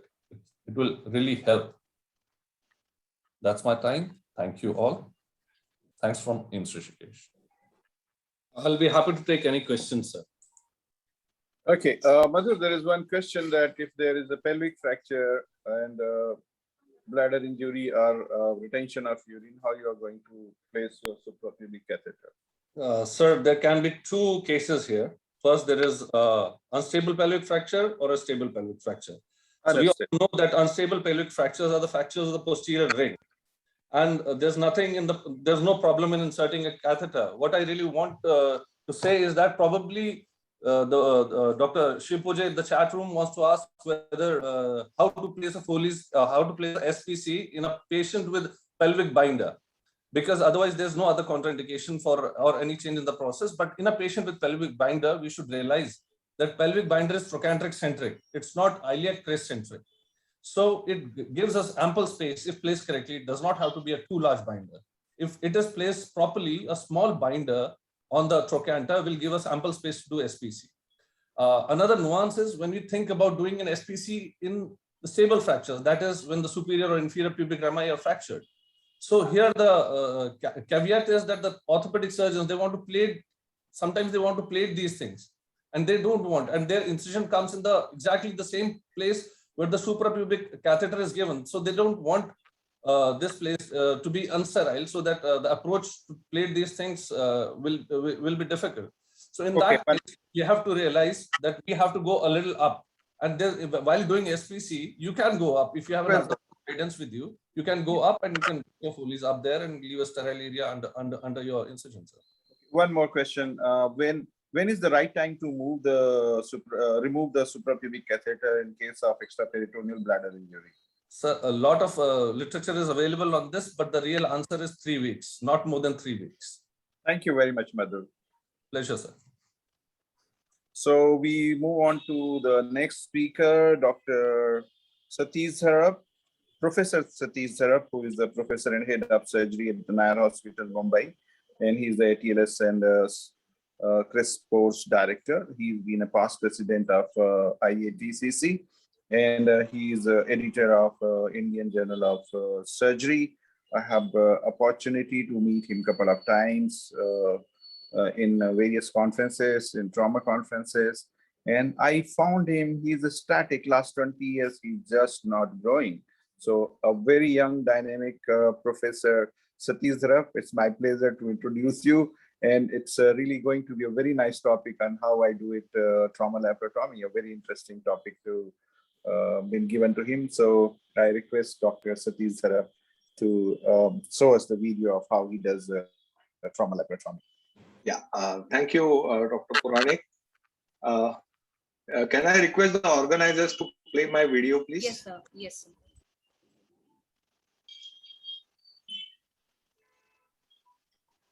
Good evening. I will be speaking on trauma laparotomy. The objective of this lecture is to learn about surgical techniques of laparotomy in trauma, focus on access to various organs, viscera, and major vessels, surgical control of bleeding from pelvic fracture, technique of temporary abdominal closure, and role of laparoscopy. What are the indications of laparotomy? In blunt trauma, shock with evidence of hemoperitoneum, that is, patient in shock who has free fluid positive on fast examination, evidence of peritonitis, that is generalized guarding rigidity, tenderness, evidence of diaphragmatic injury on investigations are clear-cut indications of laparotomy. In case of patients with penetrating trauma, evidence of evisceration, shock with penetrating abdominal trauma, and evidence of peritonitis are clear-cut indications of laparotomy. In patients who have undergone non-operative management, if they fail to progress satisfactorily and show abdominal signs, there is increased transfusion requirements and evidence of sepsis, that is an indication to consider laparotomy, particularly when there is no facility of image-guided intervention. You must consider damage control in patients who are non-responders or transient responders, patients who are cold and show evidence of generalized bleeding. Preoperatively, attention has to be given to airway, breathing, and circulation. When there is evidence of fractured ribs, it is a good idea to put chest tube because under the drapes, patient will be unmonitorable and he may develop pneumothorax or increase in hemothorax. Obviously, any bleeding which is obvious externally has to be controlled by tight pressure or an appropriate measure. In a patient in shock, it's a good idea, give 1 gram tranexamic acid intravenously as a bolus and give it over next 6 to 8 hours intravenous in normal saline. You must put a nasogastric tube so that stomach remains empty and patient doesn't vomit and aspirate, and Foley catheterization to monitor patient's urine output, unless of course it is contraindicated because of suspected urethral rupture. You must have a good intravenous line, availability of blood and blood products, long instruments, vascular instruments, effective suction. If facilities are available, you must have cell saver and autologous transfusion set, a good assistant, and antibiotic dose must be given before you start a laparotomy. Anesthesia is always general anesthesia. Trauma laparotomy is not done under spinal anesthesia because you may have to access the upper part of the abdomen. And spinal anesthesia itself causes hypotension. So patient who has precarious balance of hemodynamics, a spinal anesthesia may put him into shock. You must apply cricoid pressure, and there is no contraindication to general anesthesia, even when patient is in shock. Position is supine or modified Trendelenburg. You must start with a vertical midline laparotomy. It can also be extended to thoracoabdominal incision whenever required.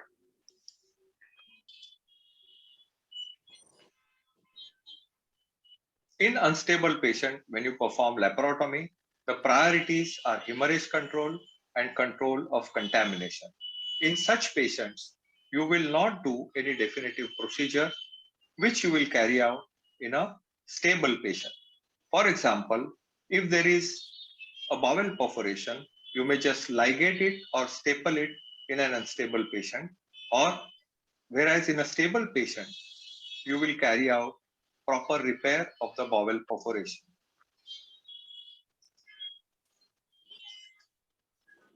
So as you see, after doing laparotomy, if the patient is unstable, you do 6 quadrant packing, 1 pack over the liver and the spleen, 1 pack each by the side of the colon in the paracolic gutter, and 1 pack each on the side of the rectum in the pelvis.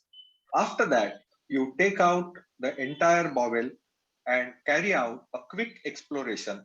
It has to be quick and thorough. As you can see in this video, the entire colon is being inspected, right from ascending colon, transverse colon, and descending colon. Then you systematically explore the small bowel from the DJ flexure to the IC junction. Should you find a perforation in an unstable patient at this stage, you will identify, put a gauze piece and put a Babcock forceps over it to prevent further contamination. In this case, as we have discussed, you will not suture it till the patient is stable. And if the patient continues to be unstable, you may just staple it to be repaired at a later date or to be converted into a stoma at a later date on re-exploration. After dealing with the infracolic compartment, you put your attention to the supracolic compartment. You see the liver, the right and the left lobe. This is the triangular ligament, the stomach. This is the free edge of the lesser omentum with the pedicle going to the liver and the gallbladder. And here you see the duodenum, first part and the second part. So a thorough exploration is extremely important. Now, if the patient is bleeding, you have put a packs over the liver, and when you remove the packs, if the bleeding has stopped, you need not do anything else. Just keep a drain and close the patient if the patient is stable. If the bleeding continues, you need to do Pringle's maneuver. And for that, it is important to know where the free edge of the lesser omentum is. You can either put a vascular clamp, but if that is not available, you can go around the free edge of the lesser omentum and take 2 turns of the simple rubber catheter or an infant feeding tube, what is called as Blalocking technique, and just put some tension on it so as to reduce the blood supply to the liver. So you are compressing the hepatic artery and the portal vein. So in spite of this, if the bleeding continues, that indicates hepatic venous bleeding. It is important to know how to do liver packing. So for that, you must cut the ligamentum teres and the falciform ligament and try and fold the liver onto itself. Then you put packs over the right and the left lobe between the diaphragm and the lobes of the liver. But if there is liver tear, these stick to the wounds, and when you remove the packs, there may be bleeding. So many times what we use is we wrap these packs in sterile polythene sheets and put these packs wrapped in polythene sheets between the liver and the diaphragm on the right side and on the left side. So the liver gets folded onto itself, causing tight compression of the liver, and that is how it stops the bleeding. So after this, with temporary closure, you shift the patient to the ICU and resuscitate the patient. In a penetrating trauma, what has also been described is putting a Sengstaken Blackmore tube in the track of the liver and inflating the esophageal balloon, which causes direct compression of the bleeders of the tract. However, it prevents the collapse of the tract, and when you deflate the balloon, bleeding may reoccur. But it gives you a temporary way of preventing bleeding. So this has to be followed by shifting the patient for angiography, and then, if possible, carry out angioembolization of the bleeders. Same thing remains true even in patients with perihepatic packing. So it is a temporizing measure to stop bleeding.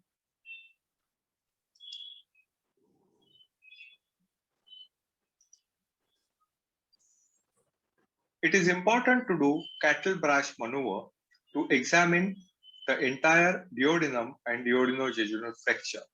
This is particularly important when there is retroperitoneal bile staining and when you are suspecting retroperitoneal duodenal injury.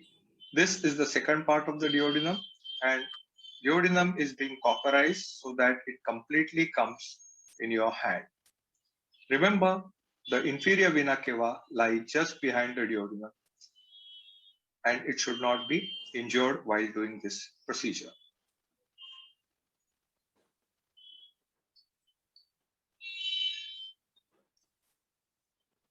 So after complete mobilization, you see the entire duodenum, that is the first part, the second part, third part, and the duodenojejunal fracture.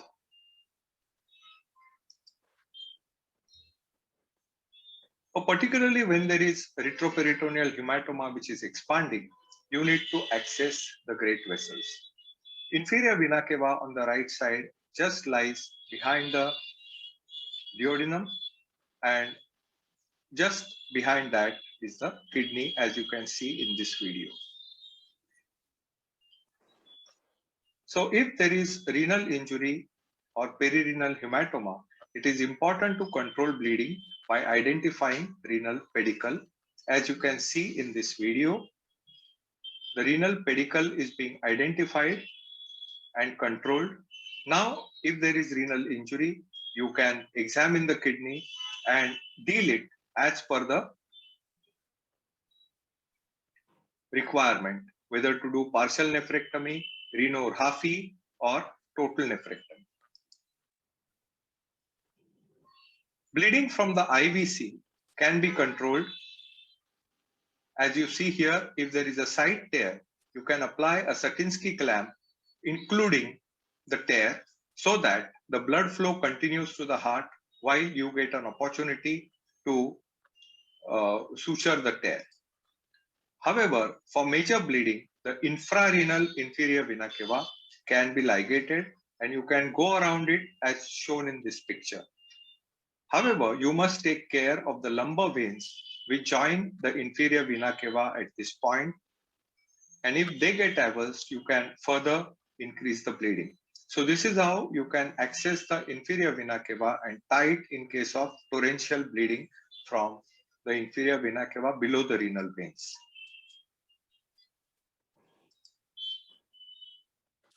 For exposure of the aorta also one must learn, and the maneuver which we do is called as Mattox maneuver.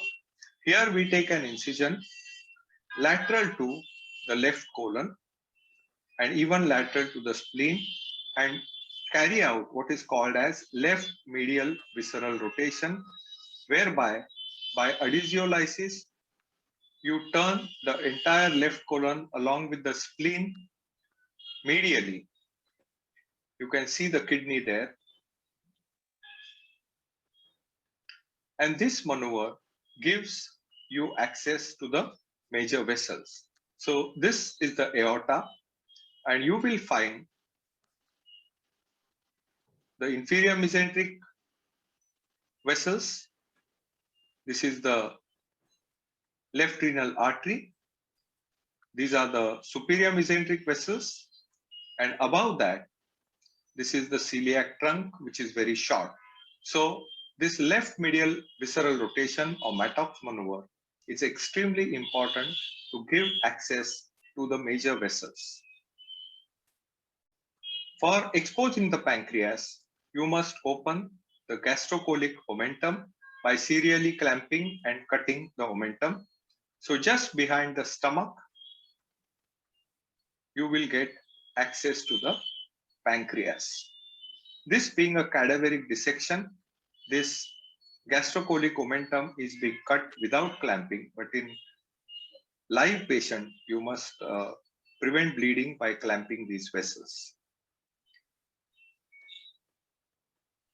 So here, the mesocolon is being separated from the pancreas, and you can see the entire pancreas and the spleen is in your hand. At the upper border of the pancreas, you will find the pancreatic splenic vessels which also supply the pancreas, that is the splenic vein and the splenic artery. And should there be pancreatic injury along with the splenic injury, you can tie these vessels and carry out splenectomy with distal pancreatectomy. In the pelvis, rectal mobilization, one must know, that is particularly important in penetrating trauma, where you see a rectal wound.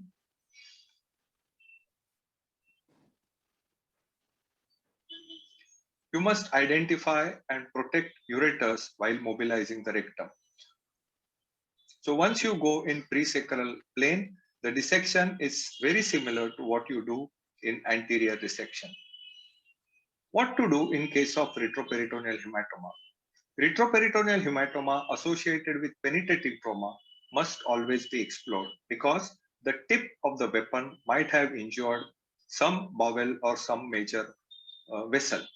Whereas in blunt trauma, in patients with pelvic fracture, it should be left alone because most of the times it is from the pelvic vessels that the bleeding happens, and there is nothing much you can do surgically. Lateral non-expanding hematomas are left alone, whereas central hematomas, which are indicative of major vascular injury, if they are expanding, they must be explored and major vessels must be exposed as we have just discussed. Paraduodenal and paracolic hematoma may be indicative of possibility of duodenal and colic injury, and they must be explored to rule out duodenal or colic injury. After damage control surgery, you need to do temporary abdominal closure. And one of the simple ways is to, what we do is we open a urine bag, we tuck it inside, put mop, and put an adhesive dressing on top. You can also place drains in between, as shown in this picture, which will suck out the serous exudate. Such a patient is shifted to the intensive care unit to take care of his hemodynamics and metabolic problems such as hypothermia, coagulopathy, and acidosis, and they are re-explored usually after 48 hours. When there is massive bleeding from pelvic fracture, how do you control it? The first step, of course, is to put a pelvic binder or external fixator. If the facilities are available and if you have done a CT scan and if it shows a contrast blush, angioembolization is the operation of choice. But if angioembolization facility is not available, the procedure which comes to your rescue is preperitoneal pelvic packing, where through an infraumbilical incision, you expose the retroperitoneum. That is, you go in the preperitoneal plane, you dissect, usually you will find a hematoma, and you place mops, 3 mops on either side between the peritoneum and the pelvic brim, so that it reduces the pelvic volume and reduces bleeding from the pelvic vessels by compression. Laparoscopy in trauma situation is controversial. It is certainly contraindicated in patients with shock and patients with head injury.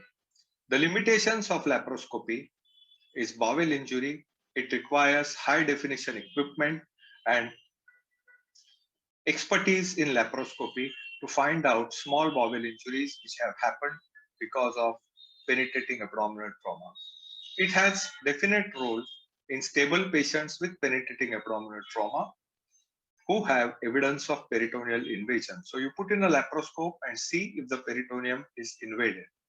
In such cases, laparoscopy through the track of penetration is also recommended. It is also useful in finding out injury to the diaphragm, in particularly thoracoabdominal wounds, particularly penetrating wounds below the level of nipple, which have high likelihood of injury to the diaphragm and intraperitoneal organs. The question is whether it is just diagnostic or therapeutic. As I have already said, the therapeutic role is extremely debatable because it requires high definition equipment and high level of expertise. So if you find blood or if you have evidence of diaphragmatic or peritoneal invasion, it may be a safer idea to carry out exploration rather than continue doing laparoscopy.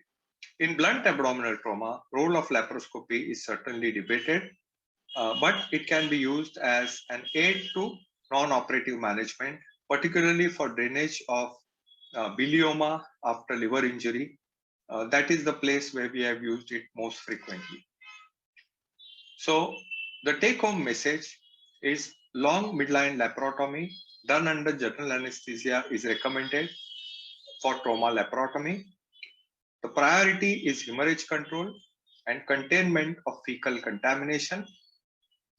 You should pack all the quadrants and explore the bowels. If major vascular injury is suspected, right and left visceral medial rotation is recommended to expose the inferior vena cava and the aorta. Perihepatic packing is a simple method to control hemorrhage in high grades of liver injury. Pancreaticoduodenal injuries can be managed only after appropriate and adequate exposure. Preperitoneal packing may be used to control pelvic fracture bleeding, particularly when angioembolization facility is not available. One must consider damage control approach with temporary abdominal closure in unstable patient. Laparoscopy is not recommended in unstable patients and in head injury cases. Thank you very much. Okay, that was a very wonderful demonstration on a cadaver, how to do a trauma laparotomy. I think exactly it goes that way only, and he has shown exposure of aorta, IVC, pancreas, duodenum. These are the very difficult areas which really requires a practice, and a lot of, unless you have witnessed it, unless you have seen it, you won't be able to perform it. So that is why a very beautiful demonstration by Dr. Saraf. Sir, there is a question on that box where it asks, like in the era of accurate information, near accurate information from CT scan, do we really need to do all the steps which you try to demonstrate?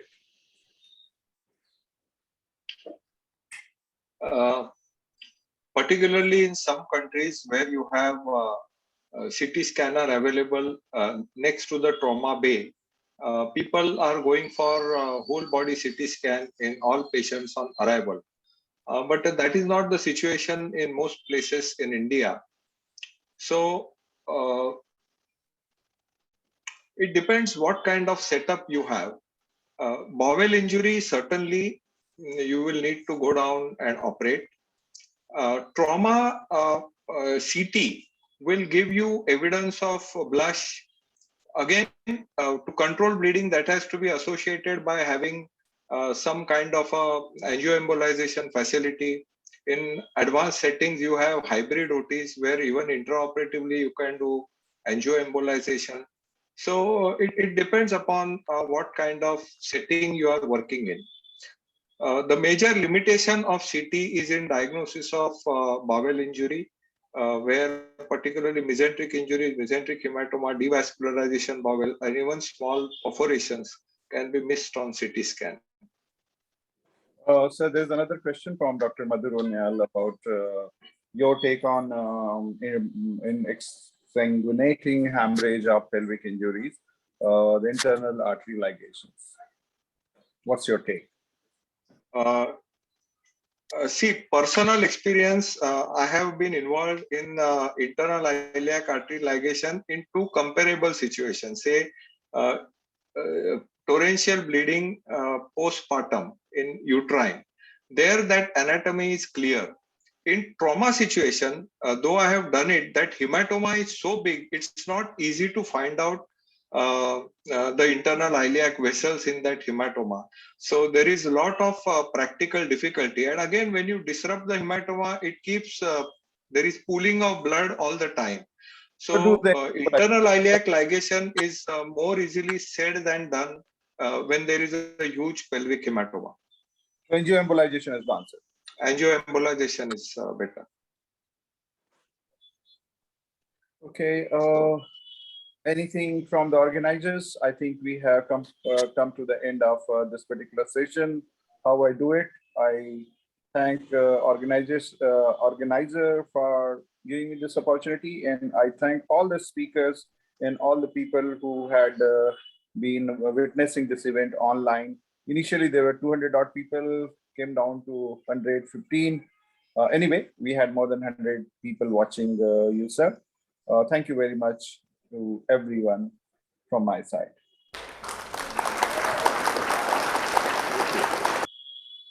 Thank you, Dr. Ashok Puranik. On behalf of IITCC, I thank you for participating as a chairperson in this very important session, How I Do It videos. It gives an excellent demonstration of how trauma procedures need to be done, especially for the young surgeons and the postgraduates. Thank you to Dr. Ashok Puranik. This brings us to the end of day 2 of Traumasicon 2021. We've had an excellent day since the beginning. I would remind all the delegates, if they are interested to become members of IITCC, and if they wish to continue joining us, they are most welcome to become members. The forms are available on the website given on your screen. Gentle reminder that tomorrow morning we'll be starting at 9 a.m. with the postgraduate paper presentations. 9 to 10 will be case reports and 10 to 11 will be original research papers. And after that, we will be having interactive trauma case discussion followed by legal issues in trauma. So it seems to be an interesting day coming up tomorrow. Although it's a Sunday, it would be nice to have all of you here. Thank you very much. Stay safe, stay healthy. Good night.